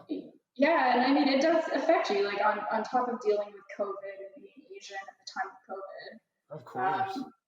You're also feeling I've been feeling like there's also another thing I need to be worried about when I walk outside. Again, when I say it, I feel dramatic. I feel like I'm just being this, kind of like, it just almost reminds me of every single time I talk to anybody who works in mental health, and it's just like, oh, my client is saying this about, someone's following me, and it's unsubstantiated, and I'm just like, well, I kind of understand how they feel now. That's kind of how I'm feeling right now. But it's a very real fear, and it's the problem is it's actually happening, and we don't. I speak for myself when I say this, but I'm sure I have a few friends who would agree with me. I certainly don't feel protected. in doing this advocacy work. Even though I'm in Canada and relative safety and security, I still don't feel protected. So I have a very different motto. It's that I just think that I need to continue to shine the light on it. I'm willing to see that fall, whether for better or for worse. And at the moment, I'm happy to report nothing has happened. So I think I feel safe enough. And with the people that I know that have had harassment happen to them, other than harassment and threats, I'm happy to say that nothing actually has physically happened to them. So, but again, it's still mentally damaging for that. But it's happening. It's happening on Canadian soil, which boggles my mind. You know, we have our own charter that enshrines certain rights and freedoms, such as freedom of assembly, freedom of speech. But this is now we're exercising that to protest something that's happening across the sea. So all of a sudden, these geopolitics gets in the mix, and at that time, it was so notable that it was really significant for the Hong Kong community that the government wasn't saying anything. We, you know, and it was just, I personally, I heard pure silence on their end, other than we're concerned, which is, you know, everybody's saying. So and now here we are, we're here with this draconian law, and I'm glad to see, you know, for example, they suspended extradition. They also have now met one of the demands of Alliance Canada Hong Kong in suspending military exports to Hong Kong. Well, that's good. So it's good, and it's a good first step. And then I think Trudeau came out and said he's going to be implementing immigration measures, which I'm happy to see. And you know, things are, so I do see a shift. I'm really hopeful about it, but at the same time, it's still painful to watch what's going on. Yeah, definitely. And, so that's, I mean, really, that's kind of Hong Kong in a nutshell. Yeah, no, that's great. That's the only thing I didn't ask you, and I just realized it now. It didn't even come up in all my preparation for this. It didn't even come up. It occurred to me midway through. You're a huge basketball fan. And I am. So how did you? Were you watching closely? I imagine all the hoopla around the NBA going to China. What were your thoughts on that? I wasn't surprised. No, not at all. Well, the amount of money isn't China one of the biggest markets for the NBA too? It's huge in I guess just Asia in general, maybe not China specifically, but I know Asia as a market is huge for the NBA, and they were worried about affecting their money clearly because they sure kowtowed and bent the knee pretty quick. It was very, I mean, like you say, I wasn't surprised, but I thought there'd be a little bit more showmanship to it to make it seem not so obvious and not so like it seemed like there was no pretense around it, right? And it just blew my mind of just them to, you know, if you're gonna get on your knees and kiss some feet, at least make it look like you're tying your shoe. You know what I mean? Like just get right down to it. It's amazing. It was amazing to me. Like there wasn't even any pretense around it. I mean, here's the thing, and I think this is actually, I think what happened with the NBA is going to be a question that businesses face. Because Hong Kong is such an international financial center. The question is, and I'm boiling it down to really crude and what feels like a black and white question, which is, do you like money or do you like your morals and your ideals? Human rights. And human rights. And, you know, do you want to stand up for what you believe in or do you like your money? Yeah. China has become such an economic beast that I think this is going to be a really difficult question for businesses to answer. And don't get it twisted. The national security law is going to throw a lot of international businesses in for a loop. I know it's stunned quite a bit of people in the community, and they face an uncertain future. But I think what the NBA showed and what that incident showed was that just how integrated China has made itself into the world. And the question now is, again, do you like your money or do you like your morals, and which one are you going to choose? I mean, I remember I was really disappointed in what happened. You know, especially I was fairly upset with Houston Rockets for um, not backing up their manager. And then I remember LeBron came out and said, "Well, I don't really know what's going on, so I'm not going to say much." Yeah, and then he took a lot of heat for saying that too. Yeah. And I think that was important. I guess just to give a little background. So, someone in the Houston Rockets organization, the manager believes just he showed his support for the Hong Kong protests, I believe. It's Daryl Morey. He's the Houston Rocket manager who tweeted support for the Hong Kong protesters. Yeah, and the Chinese government didn't look too kindly on that. They wanted the NBA to kind of condemn his support of that. The public at large, kind of, this was their first real foray on for a lot of sports fans that never really looked at geopolitics and just kind of looked at what's going on, and then saw the NBA immediately bend to whatever wishes they wanted because they make so much money from China. It was okay, yes or no, sir. What do you want? However you want to. Us to proceed from here, that's what you'll see. And I think it drew a lot of criticism from a lot of people to just watch them for nothing else but money, just bend over and do whatever was asked them. But I think that's a microcosm for a really big issue that we're starting to see. I think for a lot of years that what you said is you're going to have to start to choose between money and your morals. And I think for many, many years, hundreds of thousands of years, you could do that and nobody would really call you on your decision because it would never really be seen at a certain level of business, a certain level of corporations. That's all happening behind closed doors.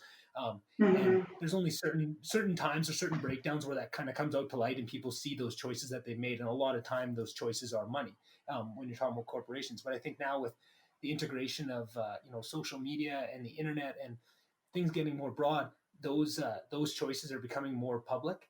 And I think that is what's really the rubber meeting the road. I think that Daryl Morey situation was one of our first big steps into it in the public limelight. But I think that's going to start. You're going to start seeing that over and over again, and that's going to be really much a lot where the rubber meets the road. Where I feel like until now it's kind of been everybody's been really politicizing money versus wokeness. Kind of that was always the battle, but now it's turning to more importantly, what it always should have been the argument, it should have been money versus human rights. That's the most important thing. Once we have that figured out, definitely wokeness next. I agree these are all really good things, but when you are fighting these, and I'm really curious to see what these big businesses that have operated for 200 years at this point, that are legacy businesses that have never had to own up to some of these decisions and never had to publicly back the decisions they made. I'm curious to see which way it goes, and it gives me a little bit of hope. I mean, it's hard to find hope in some of these situations that seem quite hopeless. And maybe we'll move on after this. But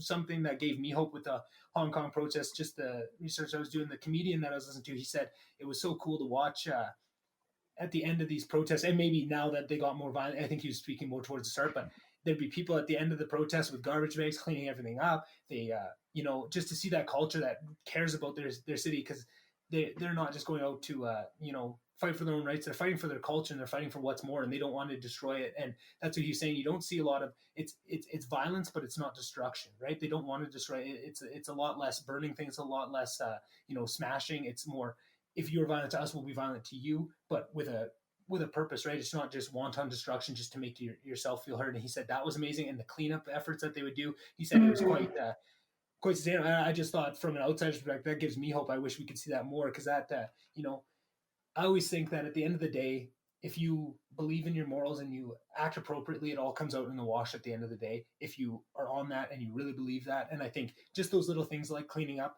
like not doing wanton destruction, and if you do, like you said, violence isn't always the answer, and a lot of time it isn't the answer. But if you are going to do violence, do it for a reason, and have faith in the reason that you and have do it with a purpose and suffer the consequences. Just violence for violence sake doesn't help anybody, and I think that's a very important distinction. That gives me hope that they are on the right track, and I think there's a lot stacked against them. But I think when you have right on your side, it gives you a lot of power that maybe doesn't get seen or doesn't get shown too explicitly, but it definitely is there. And I think that's what things like this and things like you going on the news and starting to spread that message, that's what's going to change the tide and have more of a more equitable system at the very least come in there. Maybe just a little bit of at the very least a little bit of curtailing to the encroachment that we're seeing at the very least. I mean, in a perfect world. So I guess maybe before we hop off that, I would ask you two questions. What if people want to make a difference, and if I'm just a listener Yeah. from Slave Lake, Alberta, that is one of my friends, but listens to this, is passionate about it, and wanted to, I don't know, donate or do a little bit. Where would be what's maybe the best? I heard you say maybe Alliance Canada Hong Kong was a good organization. Yeah, I would start with Alliance Canada Hong Kong because it's an umbrella organization. They have more organizations across Canada. They encompass a bunch of organizations across Canada too. Honestly, I think the biggest thing and potentially where people are getting a bit confused and lost is, with all the context behind Hong Kong. And, there's a couple really good explainers on Vox. If you want to look at it, you just type in, I think I sent it to you a little earlier. Yeah, it's you pretty did. good. Yeah, it's a good explainer. I'll link some of ththese, maybe the Alliance Canada Hong Kong, and maybe a couple of those videos on the Instagram page for the VonDubCast after when I release this. So maybe I'll have some people to go look at that. So thanks, Aimen. That was awesome. That was eye-opening. That was exactly what I was hoping it would be. The next thing I kind of wanted to ask you about. So growing up, my mom taught special needs, and for many years, and then she went and got her psychology or her master's in education, started doing psychology for a couple years, and now she's back in the school system doing testing, seeing how kids learn best, if they need any extra resources. So that was always a cause that was near and dear to my heart, and I got to see a lot of efforts being put forward. And seeing you on social media, I always see you at the cutting edge of fighting for rights. I'm struggling for the right verbiage. Maybe I need a hand from you. And that's kind of what I thought about. I asked a little bit of questions on maybe saying some things correctly, but I figured if I can be big enough to come on here and learn maybe the right way to say some things, and maybe some good organizations that are moving the fight forward in a right way. I just kind of wanted to ask you about that and just see what's the cutting edge. What are the great things that you're seeing that are really helping out in that domain? So for the disability community, is that okay? That's kind of where I was going. Yeah. So I think it's at the moment I can't really think of like one specific organization that I would be super. I think one of the biggest. Okay, so one thing that I had to learn, and I learned it a little bit in a harder way, and I think something that we have to be mindful when it comes to the disability community is they get told a lot what's best for them. Right. And their voices are often erased. Mm-hmm. And I think for me, it was a bit of a hard lesson to learn. Like, I need to know when to step back, and I need to know when to let other people who have the lived experiences talk about what it's like being disabled and what they think is best for them. And so in Alberta, I can think of two. There's the Disability Action Hall, I believe is what they're called. And there's also the Self-Advocacy in Edmonton, Self-Advocacy Federation, I believe. And they do some really great work with just self-advocating for lived experiences to talk about things, for example, wanting to re-index H, or exactly, what kind of supports they really are looking for, rather than just, I think, blanket statements from politicians or from experts and stuff. It doesn't really help much either. So I think that is, and I'm I've been following the movement for a very long time. I think a really good film to watch, actually, that helps encompass this is called Crip Camp. It's on Netflix, and it's a documentary about a summer camp for people with disabilities that just found a place where they could belong.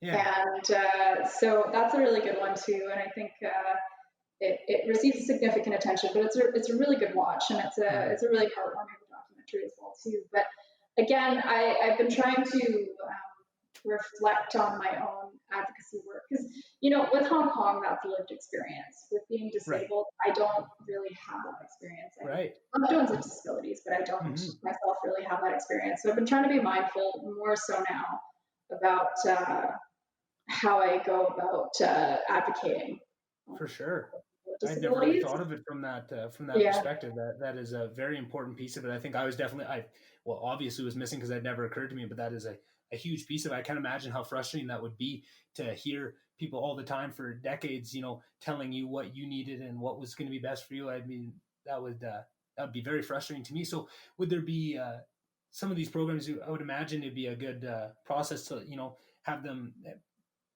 have people with disabilities have their own uh,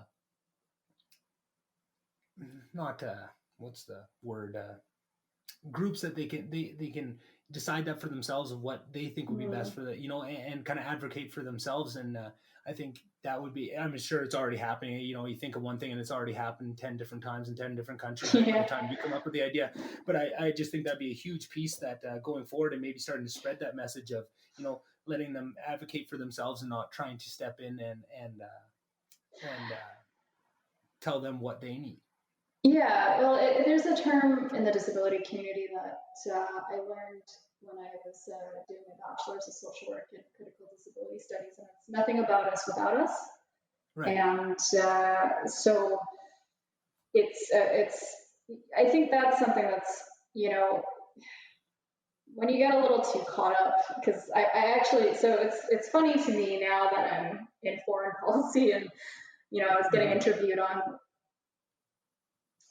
China and Hong Kong. Like, did I ever imagine, if you asked me a year ago from now, did I ever imagine I would be commenting on China and foreign policy? I would be like, on national news, I'd be like, no, hell no. But something that, so I was really focused on disability policy throughout my capstone and my master's too.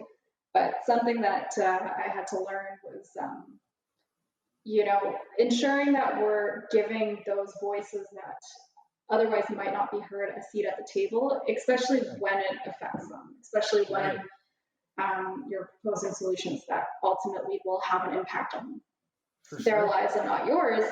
But also, you get caught up in being an expert. You get caught up in being the person that everyone goes to for advice and all that. And I certainly fell into that fallacy and that trap. And I think it's going to require huge self-reflection in order not to do that.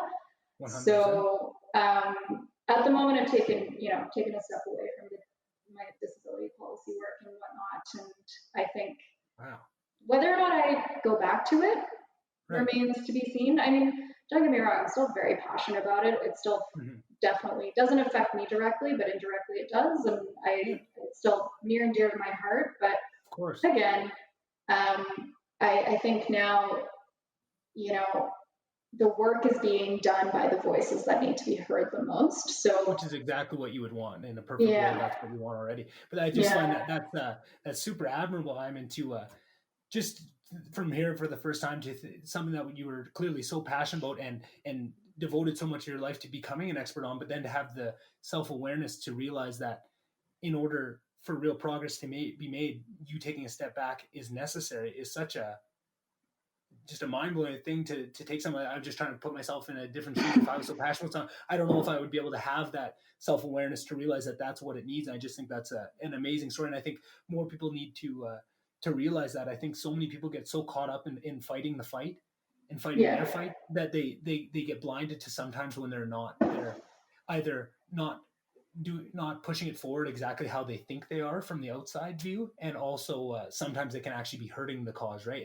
And maybe this isn't exactly that scenario there, but just that self-awareness is very admirable, and I think that's a great idea. And like you said, whether you end up going back to it or not, I think having that time, and if you did, I think that would be almost the perfect trajectory of what you would want somebody to do, because you could never teach someone that self-awareness to get to that point. It would almost require somebody to become an expert, to understand the issue fully enough to make that decision, and then to have them make that decision so they can take that step back and have the expertise as much as you can have expertise in something like that, and then to take a step back and allow yourself to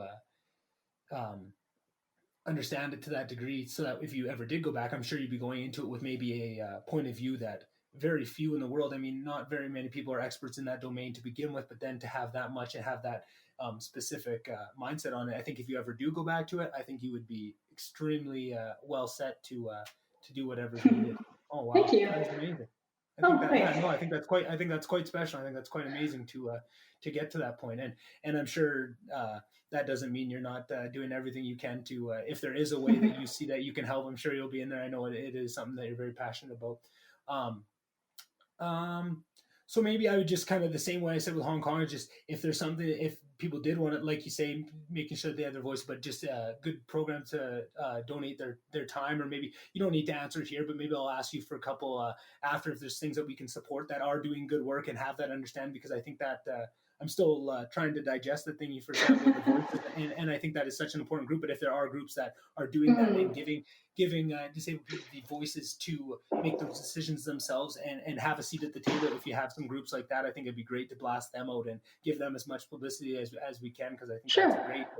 a great thing to do.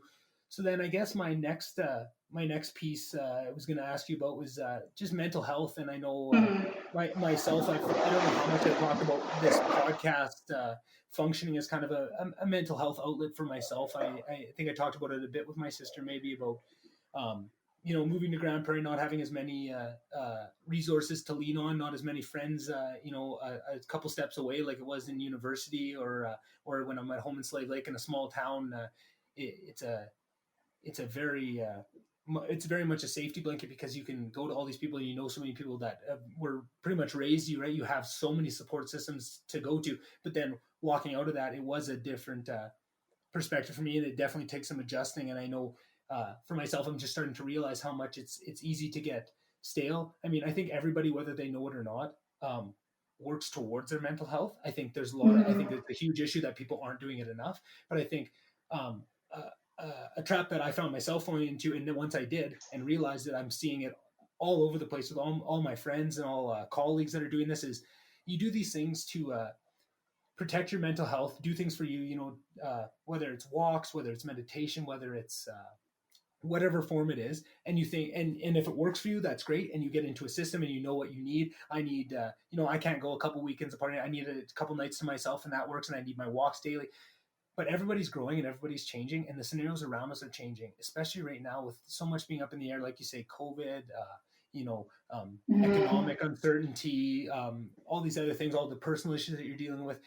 Things are changing, and you have to change your mental health tactics with it. And what worked for you, it might have worked for you for 10 years. It kept you totally mental health, all these different things you do for yourself.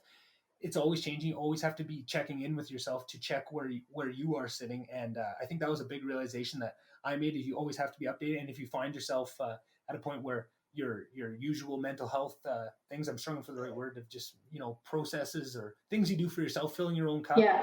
aren't cutting it anymore. You have to realize that, and the faster you can realize it, the faster you can rectify it, and you can start reaching out. And I found that's something I've really been loving seeing, is there's a lot of resources out there being blasted out for mental health, and it's the taboo of talking about is beginning to subside. And I think it's just in time, because I think with the advent of social media, we're going to be seeing a huge uptick in the next couple of years. I think as the next generations that have had it from the time they were able to walk, almost, they've been influenced by these social media. I think there's going to be a lot more dependence on some of these resources, and we just are in the nick of time starting to kick that process up. And I don't think we're anywhere near where we need to be. But just maybe for yourself, where do you see some of the best work being done in the mental health space these days? So I guess to provide some background, I was diagnosed with generalized anxiety disorder and then major depressive disorder when I was 15 and 16. Mm-hmm. And so at the time when I was an adolescent, I gotta say, getting diagnosed was, very stigmatizing and almost kind of a shame, and not very talked about. So the greatest progress I think I've seen is that people are now willing to talk about it. People are now willing to talk about mental health and talk about it. Don't get me wrong, we have a very, very long way to go, but I think just being able to, it's no longer sort of the stigmatizing, just sweep it under the rug, get over it, you'll be fine. Now people are starting to talk about how this impacts them and how they cope. And I think coping is also a huge one. But also just it normalizes it. It makes you feel a little less like, oh, geez, I feel like I'm the only person who is who feeling think that way. like this or feeling that way. So it's nice. And I think that's been one of our greatest societal shifts. And I'm super happy to see that. I think, you know, lots of media campaigns and, you know, very well-intended charitable causes have started to recognize mental health as something that does have very real impacts. Because I think earlier before it's just like, well, it's just all in your head. You're fine. Right. And I think a big change that I've seen is recognition in the way that I say it. So I was listening to a podcast about mental health, and they were going back and forth about depression. And then the producer on the podcast came on a couple episodes later and told his story about sitting there on that podcast, having someone for the first time in depth describe what it feels like, depression, and how it affects them. And he was sitting there going, oh, I do that, and I recognize that, and I recognize that. And I just think the taboo starting to break and the resources being put out is giving so many people that don't realize, because I think mental health issues can be sneaky. You cannot realize them. You can think you understand what it is and not realize a whole host. I think a huge thing this morning I was asking you for a little bit of resources to maybe update myself on some of this stuff, and I was reading the thing you sent me on the anxiety disorder. And when I was reading out I've always known I've had some mental health issues, and usually for the most part I've been I like to think I'm very aware of myself and what I'm thinking, and I can step in if I need something. I know, to get help, to reach out. And I've been lucky with that, because I think, and that comes with having a good support system, giving you that, that willingness to take that risk. Cause well, in your own head, it's shaped as a risk. It's not an actual risk, but it's a fear more so. It's a leap of faith that you have to take when you're reaching out to someone. I always thought that, but when I was reading the anxiety, I guess, what was it called? The high functioning anxiety. High functioning. Yeah. When I was reading kind of the template for the high functioning anxiety, how many of those I hit to a T of things that I catch into. And I think I'm gonna I haven't had the time, because obviously I was just reading it this morning, and one of my goals with this podcast is to be nice and open about it. So I think that's something I should talk about. But lost time, going places early, to make sure that I do that all the time. That is me to a T. Repetitive behaviors all the time. Insomnia, racing mind, turning down invites. I'm famous for that, because I just, sometimes I just need my home time, and I'm very much about my home. And I've turned down trips to Hawaii for that reason. And my family always bugs me because they think I'm an idiot for not going. They still bug me to this day. Obviously after this, they probably won't. But it was clearly an anxiety thing where, just for whatever reason, it was in university, I had finals, and I just didn't feel comfortable leaving my little Lister bubble at that time. And that's what I needed for my mental health. I was stressed, and that's what I needed. Right. So turning down invites, comparison. I'm famous for that, comparing myself to everybody else. Loyalty to a fault. I was curious about this one, because I wonder how that works in. I know that I am that, but I don't. Maybe I'll ask you after, once I get through this list. I'll come back to that one. A mental and physical fatigue for sure, and then just coping mechanism. And I find myself, having the past, I have to be aware of that. Because of this, I know that I am susceptible to becoming dependent on coping mechanisms in other ways, and I have to keep that in my mind. But I just couldn't remember that's quite a hefty list, and that's just the ones. I mean, there was other ones where I kind of felt a little bit associated with them, but not so much. But those ones all, to a T, are very big parts of who I am, and I think that I never realized. I always knew I had a bit of anxiety, but I don't think maybe I have ever really gone down that road to see what it is, because that list is quite long of things that I do, and I never really thought lots of those. I've never thought of lost time as an anxiety behavior. I get it now. As soon as you hear it, it becomes obvious. And obviously, but I've never thought of it that way. Repetitive behaviors, I do that all the time, and weird things with my hands, and having everything set out right, and that kind of thing. The comparison, but I guess maybe before we get into the more deep stuff, but how does loyalty to a fault kind of come into there? What aspect of anxiety is that fault? So, something that I had to discover on my journey with anxiety is loyalty to a fault is hanging on to relationships that might not be good for you. Right. Because you're a people pleaser. I'm a massive people pleaser. Me too.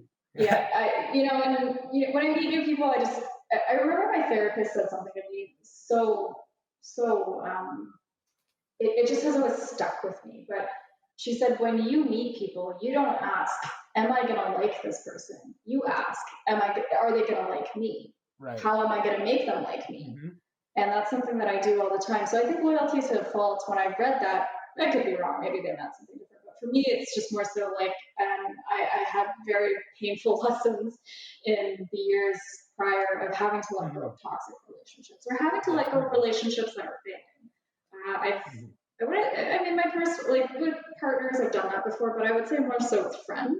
I would hang on to people that clearly didn't want to be friends with me anymore, for whatever reason, and they don't owe me that reason whatsoever. But it was just one of those things I was so desperate to hang on, so loyal to a fault. So that's how I view that, and also just again, toxic relationships. You want to, definitely.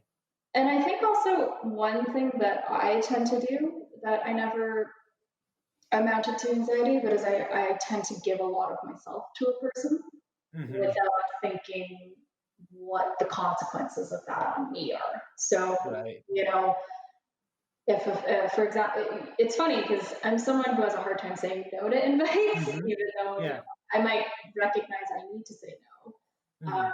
I have a really hard time saying no because I just think, oh, but they're not going to like me after that. I have to and go. you become, and I don't know if you're like this, but elaborate reasons not to becomes, you get very good at coming up with very specific, weird, I got a garden with my grandma. Say, you come up with all these elaborate things because you're so scared of saying no because you don't want to, upset the apple cart. I know I do that a lot of times. I'll come up with all these things when all I need to say is no, I just need this for me and I can do that. But that the breakdown of that taboo and being allowed to talk about it a lot more opens you up for that, and it helps you. It's so much easier to not have to think through all the different ways you could try and get a way of getting out of something, when now it's more generally accepted to just say, you know what, I just need this for myself. I can't do it at this time. And people are generally much more accepting. And I think always people would be, but just even though the reaction of somebody might be the exact same, if you said, no, I can't make it tonight, I just need it for my own mental health, I need it, 20 years ago and today, the reaction of that person probably both times would have been, you know what, hey, that's fine. And they would be super concerning. But just for the taboos to be broken down where it's okay to do that now, even though the reaction didn't change at all, and it definitely has, but even if it wouldn't in that specific scenario, it's so much nicer for that person to have, society's okay to be able to say that makes it so much, even if it doesn't change the end result, it's so much nicer to be able to go through and have that freedom to talk about things and to ask for things when you need it, and that to be okay. And I think that's the biggest change that I've seen as of late, of just what has changed on the mental health front, because I think the mental health has always been a huge issue and a huge thing that needs to be addressed. But just lately, it seems like it's finally starting to get the talking time and the airtime that it deserves. Yeah, I totally agree, and it's good. It's nice. I'm happy to see it's become, being able to say, hey, I just need a day for myself. I need to do some self-care, that kind of thing. I need to fill up my own cup, and that's not a bizarre request anymore. That's not it's not like, oh, okay, fine. It's accepted. So yeah, no, I'm happy to see that. And I think for me, it's definitely relieved a lot of the stress on me to be able to be like, hey, I need a mental health day. Yeah. And especially, I think for me, I have a little tougher time maybe connecting, because I think my own mental health journey has only began in the last couple of years. I think, and I think I had some, like saying, going back, and now that I think about it, turning down a trip to Hawaii when I was in university, right? I didn't have any inkling of the anxiety and mental health stuff that I kind of have more of a handle on now. But at that time, but even then, since I've maybe become conscious of it and tried to do the deep work to investigate it in myself, I've only been on that journey for maybe 2 or 3 years at this point. But for someone like yourself, like you say, that was actually diagnosed at a younger age, 15, 16, how has it been for you to maybe see the changes and be able to go through that? At what points do you remember any major milestones where you could feel the shift starting to happen? Was there any big watershed moments where you kind of could see some of this? Because I imagine I feel like I was disconnected from the mental health journey a little bit just because I wasn't personally involved. You follow it to a point, but you don't have that actual personal investment. And now that I have, I like to see all the things moving forward. But I'm just curious, for someone that has been maybe in the game a little longer, what you've seen. So for me, it was just like, I think one thing for me that I've known since kid, and it was just I was really anxious. I was a really anxious child. So I think mental health has always just been there, and I don't know if I've ever had really a moment being like, oh yeah, that was a huge epiphany. Like, oh, I have anxiety. That you know that makes all sense. Like, I think once I got the diagnosis, I just felt relief, being like, oh yeah, okay, I've got this disorder. That kind of explains why I'm like this. It gives you a couple answers. Gives me a couple answers. I think some of the changes though that I went through when I was younger, I really championed myself, my identity being anxiety, right? Which it sounds a little strange, but I think I was just like, no, I am anxiety. Like I have these reactions because I am anxiety, and I couldn't really separate myself. And I had to work with a couple therapists, and they said, no, you're a person with anxiety. You are not governed by your anxiety, right? And that was one of my watershed moments of like, okay, like I need to learn how to separate myself from anxiety. I recognize right now there are certain things that I do that almost feels like I have no control over them. They're just like that kind of first reaction, that first instinct. I make really impulsive decisions because the anxiety is just like, well, you should do this, or you should, you should make a rash decision because it just makes sense right now, or this is the anxiety talking. But it was kind of this weird, when I was like, I guess like from 18 to 22, I kept being like, well, I'm just, I have anxiety, and I was starting to use it as a crutch almost, to justify shitty behaviors. And again, it's self-sabotaging because it's just like, no, you can't always blame everything on your mental health if you don't take, some at least personal responsibility for your mental health. Like, it's a huge piece. It's like, I totally agree. Society is, has its own stigma, has its own marginalization of people with mental health, and that's something we should also be fighting. But there's got to be some sense of personal responsibility underlying that.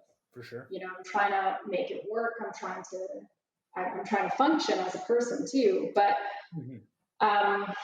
I was starting to use it kind of as a crutch, and then I went through another round of therapy. I think last year was the first year that I went to therapy monthly for a full year. And that was really helpful because I think I started to see a lot of behaviors that, being able to talk about it and be at least having some, like, I like therapists who are willing to call, and they should always do this, but and they do it in a gentle manner. I'm just saying it in a more blunt manner, but call you on your shit. To be like, look, you're doing this again. Yeah. This is why this is not a good thing. Let's talk about it. So that was really helpful. I think going to do that for a full year. The therapy is exhausting work, so I don't always suggest therapy as like a full time. It's not for everybody. It's also not something that I think you should be engaging with 24/7. It's use it when you need it. But at that time, I really needed it, and it was very helpful. And I think being able to, I think I did my most growth last year with my mental health because I started to recognize at some points when my mental health is really taking a dive. And also recognizing, I think, on top of having anxiety, I do have depression, and recognizing when I go through depressive episodes and what do I need at that point? Like, do I actually just need a day where it's about striking balance, and like, do I need that day where I just lie in bed and do nothing all day? Which I actually have a really hard time with it. I actually have a really hard time with relaxing, but there's some days like I will literally lie in bed and just even if you have to force yourself to sometimes, if it's what you need. If it's what you need, it's what you need. And I've been trying to learn how to relax too, which is a whole nother journey I'm on, because it's after going through post-secondary for about, I think I went through post-secondary for about 8 years straight. I don't envy you. So just this, like, I have productivity guilt. It's just so ingrained in me that I'm just like, I need to be doing something right now. Yeah, exactly. And to be honest with you, I got to see that a lot with Courtney when she did her master's degree. My sister Courtney, who you heard on the first episode here, but when she was doing her master's degree, watching her go through it because it was just a very exhausting degree. And when she finished it, she still for weeks or months. I mean, I'd have to ask her for the exact specific time, but you could still see it in her that production anxiety. I've been going go for the last 7-8 years of school. Yeah. I don't know how to turn it off. You know, like I can't. I need to be. You feel like you're letting things pile up when you're not, and it was just an amazing thing to watch. But it makes complete sense if somebody is in a certain mode like that. That is what. Not even are you in that mode. That is what's required of you. You're required to be in that mode for that many years, which is a very different thing than putting yourself in it. I think that in how your mind reacts to it, right? It equivalates outside stimulus, right? If you're going back to like the fight or flight response, it's different when you're choosing to do something because now your brain knows that. When it's something that's being forced into you, it's you reacting, right? And I think that's a big different thing. So, which leads right into my next question of mental health and university. But just before I get to that one, I kind of had a little tangent in my head that I went on there. So just hearing you say that you made your last progress and stuff, I'm wondering if you see any correlation with I find for myself on my personal journey that the more I learn about myself and the more I can find insights in how I work and things from my childhood and why I am the way that I am, I find it almost as a one-to-one reflection on how much I can get a handle on some of my mental health issues. And I was wondering if some of that progress you've made is linked in, not just with in terms of your anxiety or depressive disorders, but actually just in other things altogether of who you are as a person. And, you know, I find when I can make a big touchdown moment of, oh, that's why I do that. I see that. That's from growing up like this. That's why I do this. And then for some reason, even if it doesn't, even if it has nothing to do with anxiety, I find just finding another really foundational block of who you are and doing that deep work and that growth on your own reflects in my own mental health journey. I was just wondering if maybe you had seen some of the same. Yeah, I mean, where I'm at now is miles from where I was when I first got diagnosed, and also I think it's a painful process, and it's definitely not a linear journey. And I mean, I'm probably gonna regress at some points along this journey. I mean, yeah, we all do. We all do, and that's okay. Yeah. I'm a bit more, I think one of my big wins right now is I'm a bit more aware of burnout, and also really important. And also just like, it's something that I did when I was younger, and I see a lot of younger people fall into this trap, but like when you become so passionate about something that you just work on it 24/7 and you constantly think you need to be working on it, and you don't have any balance in your life. And, you know, I always, like, to give you an example, in my master's, I worked 2 part-time jobs and did a master's full-time. Oh my God. And then on top of that was trying to commit to social commitments. Yeah. And like, I can tell you in September, my mental state was just torn to shreds. Like I was in a terrible mental state. And then at that point too, I was like, well, I need to find a job now, right? Like I was like, well, I need to find a job. So then I don't know if it was just like where my mental state was at, but literally at that point, I was just like, fuck it, I'm moving to Toronto. Like, I don't know why. I just like was like, I'm just gonna move to Toronto. I'm gonna try and find a job there. And I ended up finding like a short gig there, and then ultimately landed in Ottawa with this new gig, or the one at MLI. But it was just like the mindset I had was so torn down that I made it completely what I view. Most people won't view it as that, but I viewed it as kind of a rash and almost out of character decision. And I was just like, screw it, I'm just going to move to Toronto and take some time for myself. And now I'm really mindful of like not burning myself out again, because I was, you know, I do things like I still fall into some of those traps, but I try to be mindful. Like, work is from 9 to 5. Don't work 9 to 9. There's nothing good about working yourself to death, essentially, or working to yourself into a really bad mental state where you're no good for the next person. And you know, trying to find things that. So I think also it said in the high functioning anxiety, and something that I do a lot of is I need lots and lots and lots of validation. Right. So I'm constantly trying to feel it, like find it from Actually, I don't know if you noticed, but there was a period on Instagram. I actually deleted Instagram for a while because I Oh recognized I yeah. was starting to find validation through Instagram. Like I was Mm-hmm. trying to find, like again that dopamine rush you get when you look at how many 100%. likes you get and all this kind of 100%. really bullshit that personally, when you look at it from a detached point of view, you're kind of like, this is just silly. But when Mm-hmm. you're in it, you're kind of like, well, I need this validation. Okay, let's For find it sure. from other ways. Mm-hmm. So I still fall into those traps. And I am trying to learn to do things now for myself that Yeah. requires no validation whatsoever. So is 100%. it reading a book on something I'm interested in? Is it I've started one of the pandemic trends of doing puzzles, like Mm-hmm. doing ridiculously large puzzles that takes me forever to finish, and that's just for myself and myself Yeah. alone. I picked up knitting again, which Oh yeah. it's good for and for myself, it's good to do something kinetic, so I don't when I Mm-hmm. fidget, so I'm doing something. Oh yeah. I picked up knitting for that, but that's been helpful. But again, it's stuff that I just do for Mm-hmm. myself. It's not stuff that I can. It's not me, planning my next trip to put on Instagram, or Right. it's not Exactly. me, you know, looking for validation by Mm-hmm. trying to find it through my social groups or something like Yeah. that. So I definitely struggle with the same thing with the validation, and I always with Instagram and stuff. I definitely felt myself falling into that right when it first came out. More so when it was the Facebook thing. I didn't like ever since the first likes kind of thing came out. But then I got Instagram and I started playing guitar. I know you play guitar, and I love your voice. mm-hmm. You're a beautiful, Oh, beautiful guitar player and singer. thank Every time you. you posted something, I was always so excited to come watch it.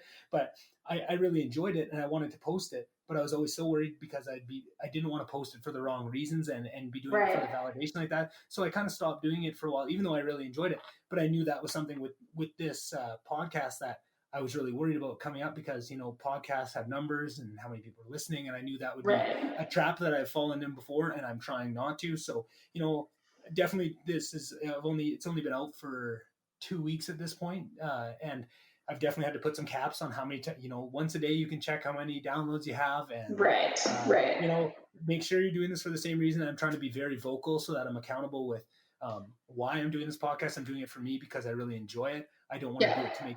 I'm not in this to make money. I'm not in this for fame. I'm doing it because I really enjoy it and it helps my mental health. And I think if you frame it in that way and that's your goals, the money and if that is stuff, if that's going to come, it'll come. But Mm-hmm. yeah, I'm really trying to make sure that I'm staying on that path of don't do it for that reason, right? When people are trying to, get this, people have tried to recommend me guests of, do this guest because then you'll get on this and you'll be seen by so many people. It's, maybe if I really like the guest and that is the predominant, but just trying to refocus because it is such an easy trap to fall into of, Yeah. looking for that validation, especially with all the other stuff. And if that's part of who you are with your own mental health, that is an easy trap for you to fall into. You have to just, Mm-hmm. doesn't mean you have to shut off all the, that can be solution if you need that to turn them off or delete the app or, recognize it in yourself and what you would, in a perfect world, how you would, treat that app or that whatever it is in a healthy way, and then just hold yourself to it. And that's what I've been trying to do with it. But definitely, I see that same Yeah. validation issue with myself, and I'm just trying to make sure I'm not falling into that same trap. Um, so I guess one of my other questions I had here, and we kind of were getting close to it there, is mental health in universities, and I found Hmm. going Yeah. through university that mental health was a huge deal. It's obviously so. I mean, it's your first time away from your family. It's your first time being an adult on your own. The step up in workload from high school to university is quite noticeable, and you don't have your same resources that you had. It's just a boiling pot. It's a cesspool of mental health issue. Yeah. It's the perfect storm of if you're gonna have a mental health issue, this is where it's gonna show its head, right? And I just think Yeah.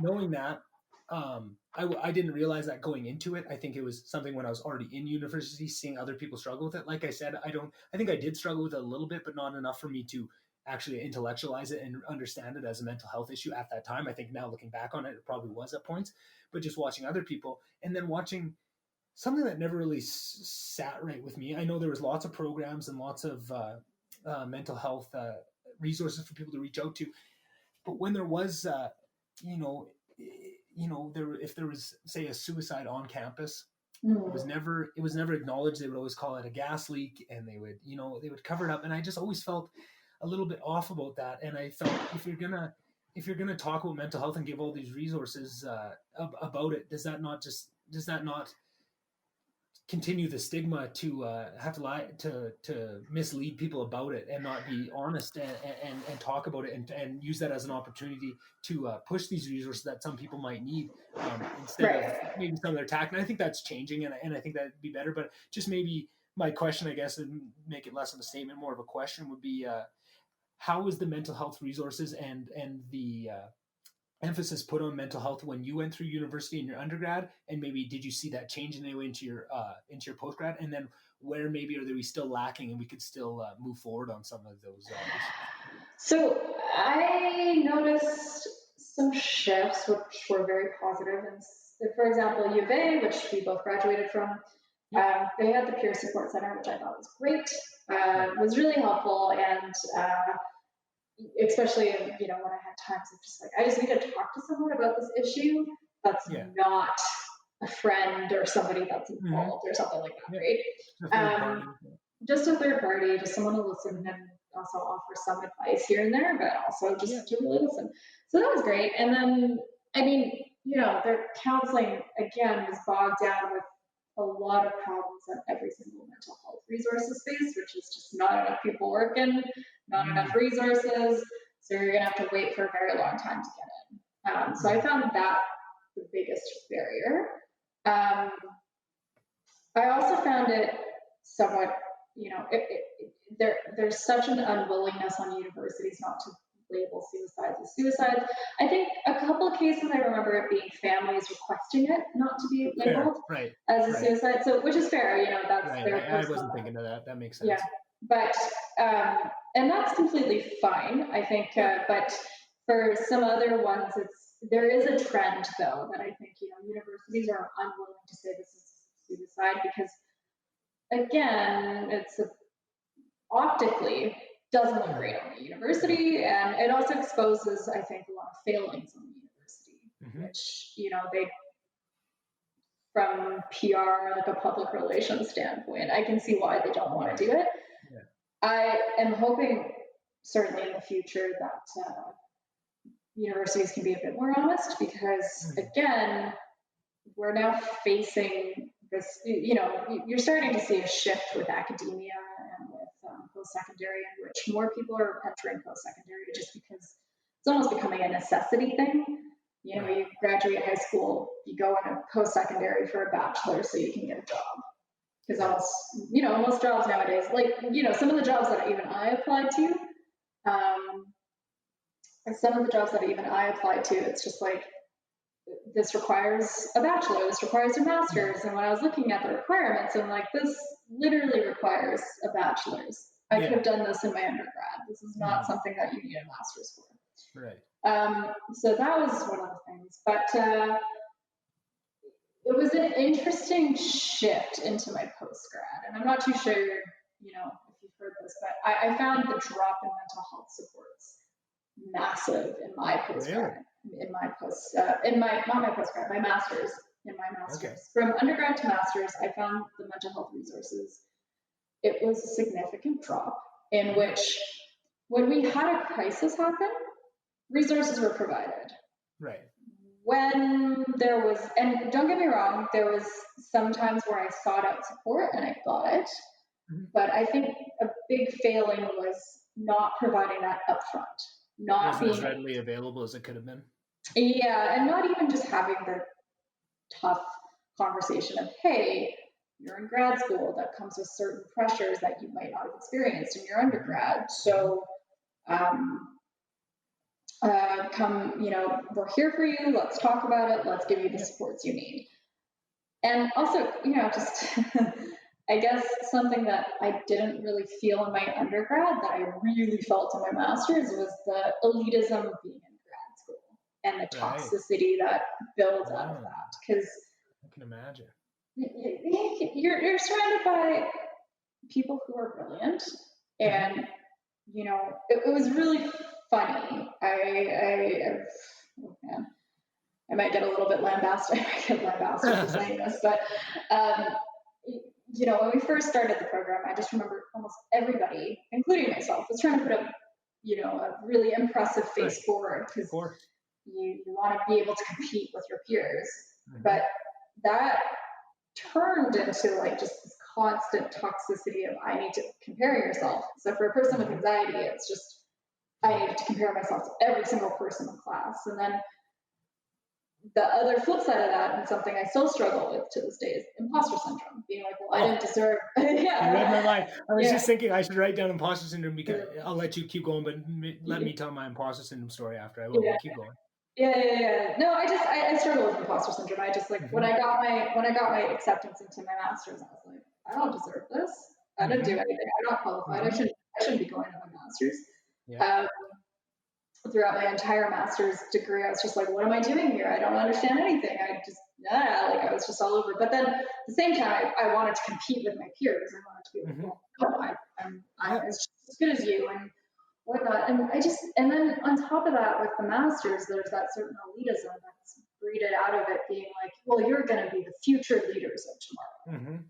And it's just like, in a way, I felt, in some sense, there was bit of a setup for failure, because I mean, that's a lot to put on somebody. That's a lot of high expectations too, even if it's not explicitly said, even if it's in undertones. That's a lot of expectations to put on someone, especially, I mean, it is a graduate program, or a master's program, but it's still kids at the end of the day, especially if you've gone like you did through school the entire time. You haven't stepped into that working life for the first time, right? So essentially from a societal standpoint, still a child at that point, putting those kind of lofty expectations onto them is, like you say, setting them up to fail for sure. And that's a big piece. Just hearing you say imposter syndrome is just, I've talked about it on the podcast before, but I think that was maybe the biggest single shift in my own mental health journey, was hearing just the term imposter syndrome used and described the first time, and just, sitting there for 10 seconds after, just, is that a real thing? Do we all have that? And just that understand, and then hearing it over and over again on lots of podcasts, and just hearing these amazing people tell their own stories of imposter syndrome, just like these people that are changing the world and just doing these amazing things, and they still have imposter syndrome. I firmly believe that everybody at some level has imposter syndrome. I think it's baked into who we are. I think it's an evolutionary thing that has got us to where we are. I think it's one of those big factors that keep civilization driving forward is imposter syndrome. But I think the fact that we don't recognize it, and I was 20 some odd years old before I even heard the term, is a crime. I think that is something that should be taught to everybody at a young age, that this is a part of humanity. This is something that is inside us all, and you have to recognize it. I think the difference, how much control imposter syndrome can have over your life, and how different that control can be once you even hear the term and understand that it is a thing that everyone has, is so, not for everybody, but it could be, like it was for me, so distinctly life-changing that it should be taught from a young age, right? Like that, just to know that everybody thinks that way, that everyone is, worrying about themselves and whatever thing, and you don't think you're worth being in there, and how did I even get here? Because life is so crazy. Just the fact that you were born, the odds of all this stuff, it is wild. You'd be remiss if you thought that this was all normal, just to go through life and all its crazy ups and downs, and not feel like, how did I even get here? I'm just along for the ride. This thing is crazy. Everyone feels that way, right? And just to know that you're not the only one was huge for me. And I think that's why anybody that'll listen, I tell about imposter syndrome at work when I'm having a tough talk with an employee. I bring it up all the time. If someone's, if I can see that imposter syndrome, maybe not directly, but is causing them to lash out in other ways because they're insecure about their own work or profession or anything. I think it's just such a huge thing that should be taught more widely, and should be available to people from a young age, because I think just going through life, you're doing yourself a disservice if you don't understand that as a key piece. Just like understand that people can get mad sometimes and people can get sad sometimes, that you teach kids that a little bit just about basic emotions. If you would bring that into the curriculum and have people grow up understanding that, I think that would change the world. Just one small change you can make in every curriculum at a young age is for people to teach them that one thing, And if, Yeah. and on the flip side, if this podcast, if that's the one thing that, if one person listens to this and realizes what imposter syndrome, I guess I've talked about before, but imposter syndrome is something that most people suffer with, where you think everybody else kind of has life figured out and they're going forward, and you're the only one that is, a little uncertain about yourself, or you tell yourself you don't deserve things, and who am I to get this, or you may be in the exact same, you did the same schooling, did the same work, went through the same job interview process, and have 10 people around you that do the exact same thing every day, but for some reason you think, I shouldn't be here. One of these days, everyone's going to figure it out. I'm a fraud. Where I started hearing a lot was with comedy, and comedians always talk about even being 20 years into comedy, have these huge careers, and go, any day now, someone's going to figure it out that I'm a fraud and I don't actually know. I'm just winging it up here, and people are going to see that. And just for these hugely successful people to start talking about it, and then for them to all to realize and talk about their journeys of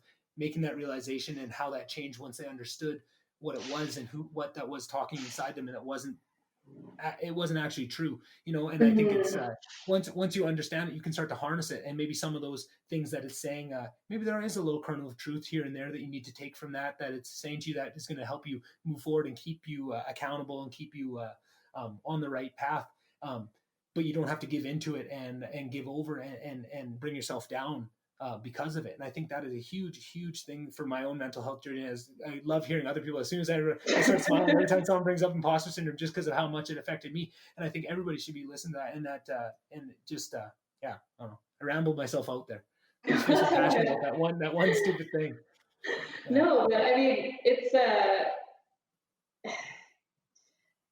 funny because like I was reflecting on it after the news interview, because like for me it was just one of those things. I was like, I think I kind of alluded to it before, but I wasn't expected to ever become a China expert's a bit of a stretch, but someone that people would look to talk about China issues and Hong Kong issues and whatnot. And I started to be kind of plagued again by these imposter syndrome. Yeah. Like, oh no, I didn't deserve to be on there. There were so many other people that should have gone on there and whatnot. And I think I do think you're correct, and it's an evolutionary measure, and also in a way I think it's just something to keep us humble. But it's one of those things again. It's you got to strike a balance, right? You can't. Mm-hmm. Something that, and I think you can talk to any of my friends, but something that I think that I have done a lot and done my own growth with throughout this year is becoming more confident in who I am, and trying to not let that voice in the back of my head overtake. Like I mean, it still does to this day. Yeah, like I still have this comment. It'll always be there, but just trying to become more confident and trying to assert, like, no, I have a right to be here. I have a voice to be heard, and I need to say these things. I need to come out and be confident in who I am and stuff. But at the end of the day, like I'm happy to see imposter syndrome talked about a lot more. Yeah. I think I came across it when I was 23, 24. Mm-hmm. Yeah. And when again, I had that another moment of being like, oh yeah, that's exactly who I am, and that's it's so strange because like I can detach myself from who I am as a person.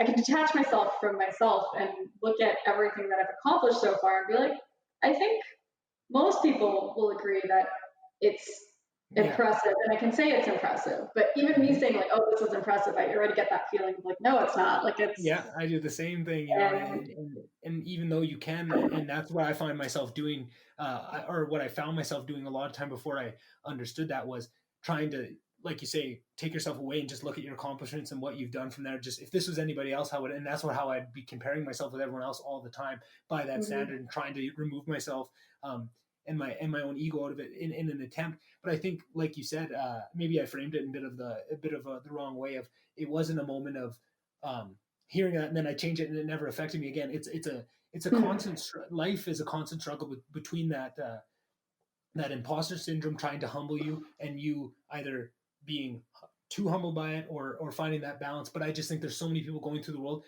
that you can't even start to at least intellectually, you can subconsciously, I think you're always doing this, even if you had ever heard that term or not. But I think once you subconsciously hear it, now you can start that battle and actually realize that it is a battle and start to do that. And I think just that switch alone is game changing. And just knowing that it doesn't make it any easier to quiet that voice sometimes when it really rears up. And I know it's like everything else in life, it comes in cycles, and there's days where it's bad and there's days that it's not so bad, but it's always going to rear its head and it's always going to be there. It doesn't go away by any means, but just understanding that you're not alone and everybody has this and it's just a part of human nature.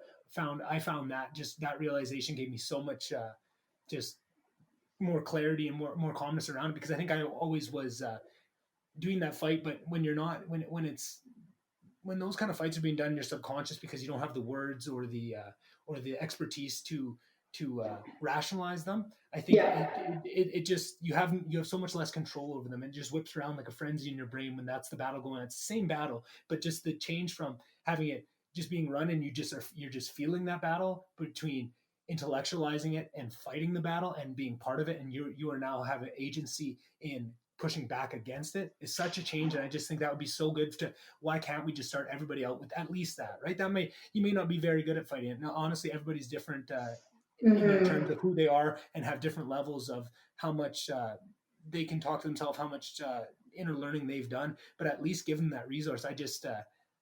I feel like I would have wished somebody could have just dropped that bit of knowledge on me maybe when I was 14. And I could have had that, I could have been fighting the battle instead of just, weathering the storm for that many years and just kind of pushing through it. Right. And I think I was so lucky to have such a loving family and loving community, small town, so many people all around that kind of build you up, and it doesn't matter you're going through it because you may not think you're anything, but you're being told you're special by so many people all around. But then when you go to some place like university where you don't have that and you're on your own, if you knew that, you'd be so much more well off. And I mean, that's a microcosm for so many mental health things of resources we wish we could give, that we should be giving kids at a younger age so that they can have a better understanding of what they're going through and what they're feeling. And that would put them in a better place. But I just think that and I've heard it from so many people of how game changing that one little piece of information is. I just think it angers me when I see something be so influential and so little, barrier to entry. It'd be so easy to integrate it, and we don't. It just seems like it blows my mind when there's something so seemingly obvious that could help so many people, and for whatever reason, it's not there yet. And I think maybe I'm just being a little impatient because like we've said when we first got on this topic, it has made leaps and bounds. Mental health just as just something that can be talked about in society, and maybe that is coming, and maybe we're just on the first wave of it now, and it's going to start entering our school systems. And I think that'd be a great mental health should be a course that's taught from by the time you hit grade 6 or 5. Mental health should be a course. Just there's health class, but there should be mental health class, almost its own thing that just goes through some of this. And maybe it's half mental health, half psychology, of just starting that, because I always thought it's so weird. Also, psychology is a huge part of society and how people's brains work, and we only study it in university. That's crazy to me. I mean, you have science class, but you think it's important enough that it could have its own designation. I mean, that is that logic can also be followed to a lot of different places where you can make that argument for a ton of very important things that you'd want to do, and you can only fit so much into a high school curriculum. But I just think for the way society is going, and all these chips getting stacked against kids these days with social media and all this that are pushing back and increasing the mental health, the other side of it, not the advocacy, but just the impact that it's having on people's mental health, all these things, we need to be fighting just as hard to be pushing resources and teaching and education just as hard, because I think we're in for a world of hurt. I think we're seeing just the first couple drips and drabs of the real impact of what social media has done to kids, and you can see it in childhood suicide rates rising, and bullying in school, cyberbullying. I think we're just starting to see the tip of the iceberg, and I think we're going to need it's great that we're giving a big push towards mental health right now, but I think we're just getting started, and I think we need to really double down, triple down on these efforts if we're going to make a real dent and be there for what they're going to need. And I think that's the message that I want to spread, and I want to start hearing a lot of it. I think it's great to hear people starting to talk about and acknowledging the changes made, and having that taboo kind of fall off a little bit. But I think we're just getting started, and I think it needs to push a lot farther than it already has. Yeah, no, and I think one point that I would like to bring up was I think COVID-19 was sort of don't get me wrong, COVID-19 has been hugely challenging to my mental health. But in some ways, I think it's a bit of a blessing in disguise. I think one thing that I remember I said that I was talking to a friend who started acting in like incredibly bizarre ways, and they said to me, do you ever just go through life like being scared of something just constantly? And I just started laughing because I was like, yeah, all the time, all the fucking time. That's my life, 24/7. And they're like, how do you cope? And I was like, well, you learn to adapt. They were where do you starting. want me to start? Where do you want to start? Yeah. But I just kind of realized, like, oh, shit, people are starting to experience what I experience on a daily basis. There is not that I don't think COVID's an irrational fear, but you're starting to react in irrational ways to a very real fear.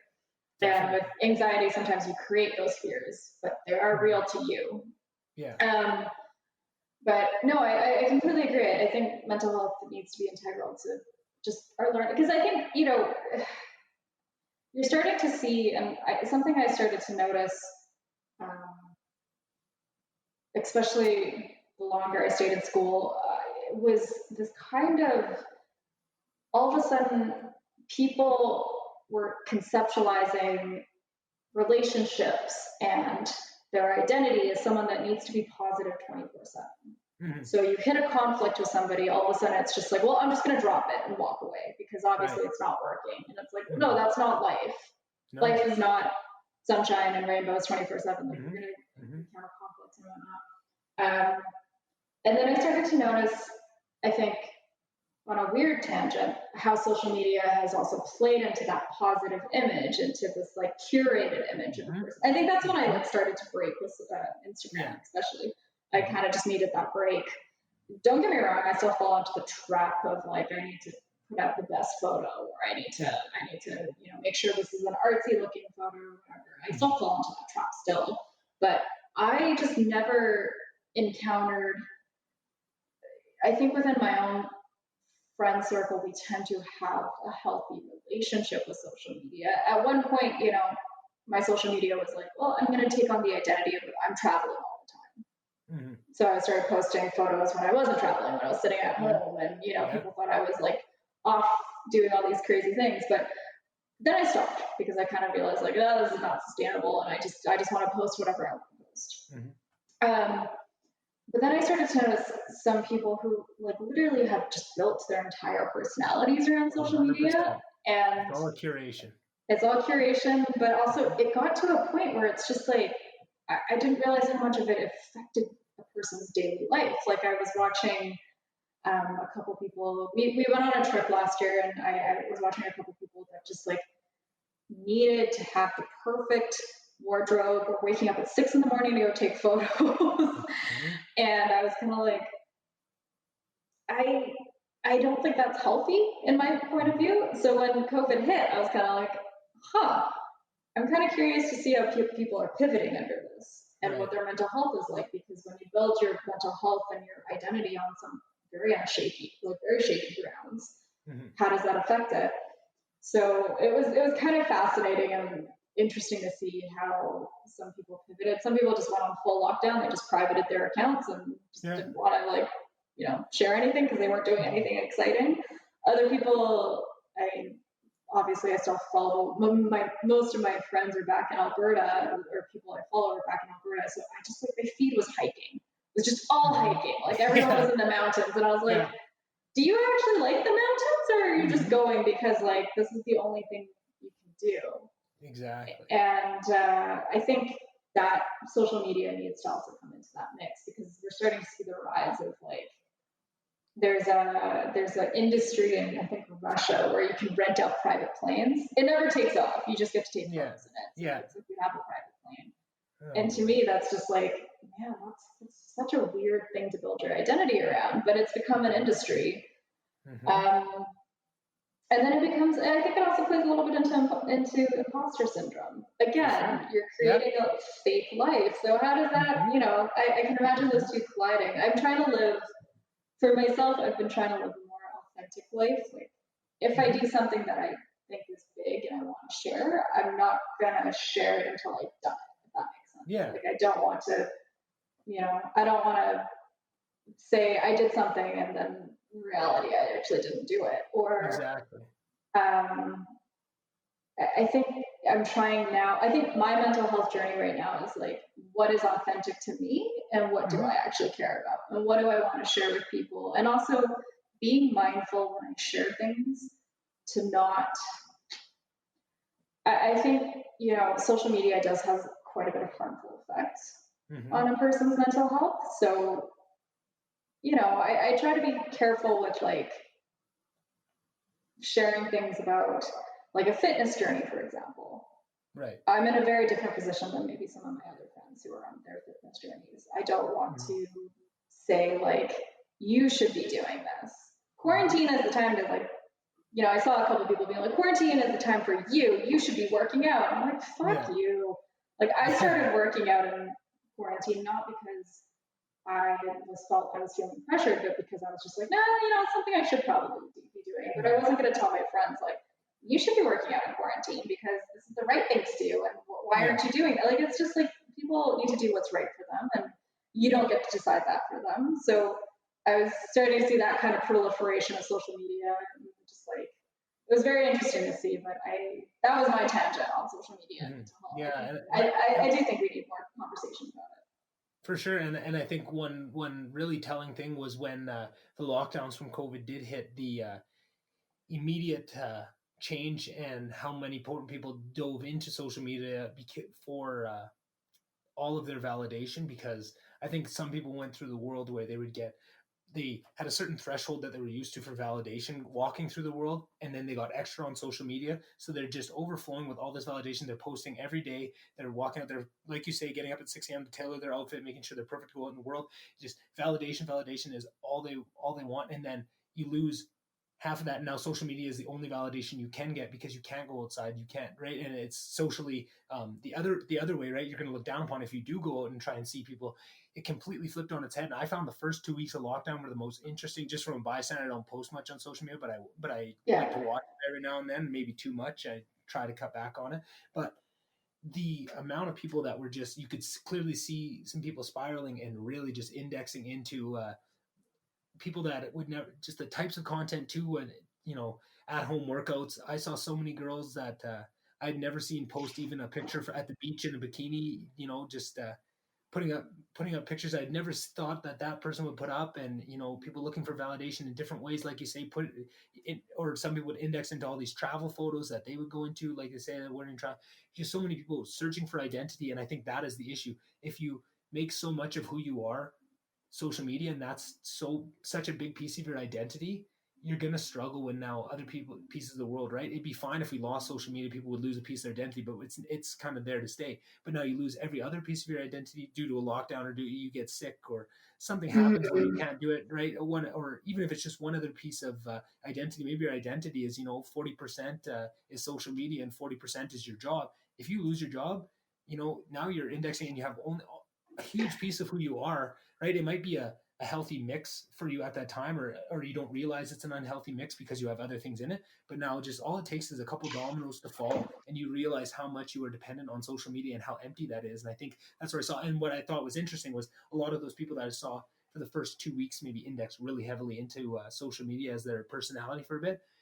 I think they realized it wasn't for them. I think the people that were maybe super into it before and was already, it kind of was a just their natural progression. But I think a lot of people that didn't really do it before and kind of jumped into it for validation realized the emptiness of it and kind of back off it at the end of the day, because I do think it is one of the more empty and you say that there's sides to everything. I mean, you could run a social media account that's very fulfilling, and it is part of who you are, and you express Yeah. yourself through it, right? And it can be, I could be wrong on that, but I think for the most part that isn't maybe the majority of what people are doing. And when they're really indexing into it, it's more so trying to create a facade, or just not even a facade, but just the absolute apex of what their life can get to, of what they view what their life would want to look like if they could show it in that light. And that's what everybody's comparing themselves to and trying to show themselves as. And I think that's just a very empty way to go through life. And when it catches up to you eventually, it's not a very happy conversation to have with yourself, right? And I think if we can start to get that message to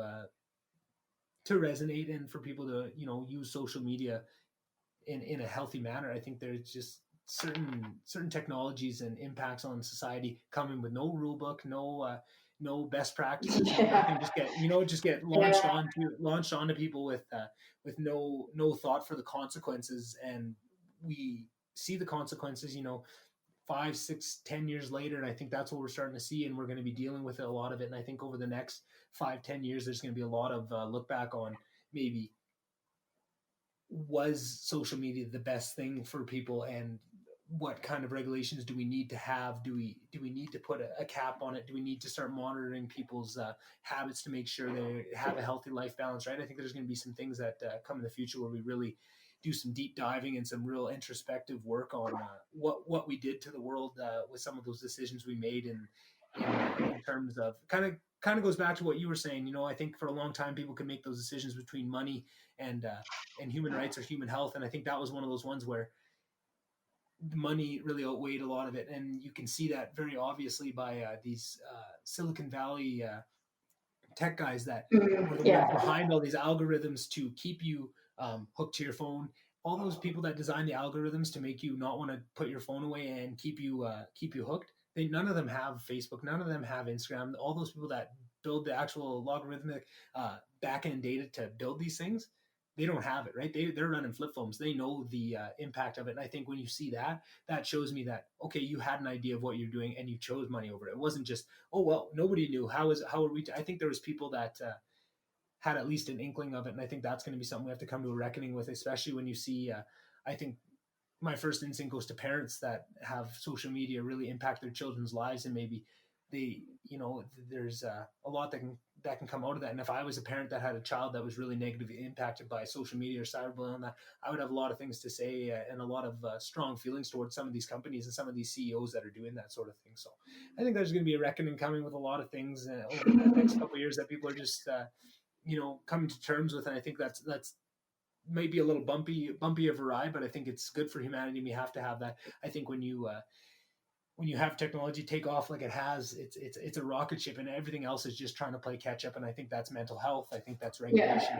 I think that's all these things. We're just trying to play catch up. But I think the sooner we can realize it and start these discussions and get people talking about mental health, that's the sooner we can get to that point. Like I said, I don't know if the mental health resources that have been growing in the last couple of years are at a level where we need for the wave of mental health issues coming. But at least the only thing we can do is start to talk about it, try and get that conversation started, and starting to get more people interested in it and moving forward. And I think that takes people like yourself that are willing to put yourself out there and talk about your own mental health. I mean, for me, it's my podcast. I decided when I started I was going to be open and talk about these kind of things. But for someone like yourself to, you didn't have to come on today. You didn't have to talk about those things, but you're willing to because you see the good. And I think that's what's really going to change. And where you see, we talked earlier about these little quick clips and, on the news where you see these 5-minute things and you don't get much out of it and you don't really connect with people. When you can hear somebody talk over a few hours like this, understand, maybe meander through a couple different topics and see that you can trust what they say about it. And then they can go into have the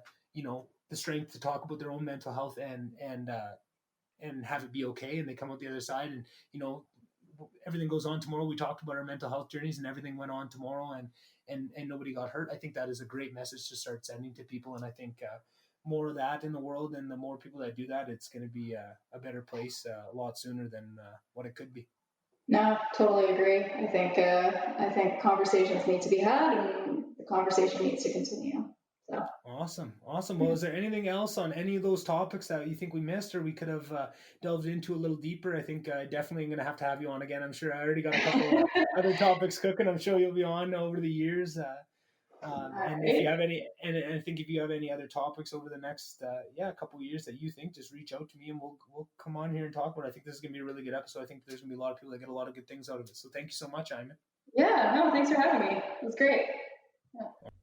All right, there we have it, number 8 in the books. Yeah, thank you guys. Can't believe number 8 is already out and released. It seems like I just started this a few weeks ago. It's been a whirlwind, but all the positivity that you guys have sent my way has really made this exciting, and I just want to get as many guests booked and as many episodes in the bank so I can keep getting better, and hopefully soon it'll be a really great thing that you guys will be proud to, tell some people about and bring your friends along for the journey, because I think I can keep getting better at this, and every new type of guest, every new circumstance is just another way that I'm learning and getting better, and I'm really excited. So Once again, thank you guys for coming along for the ride, and I'll see you next week.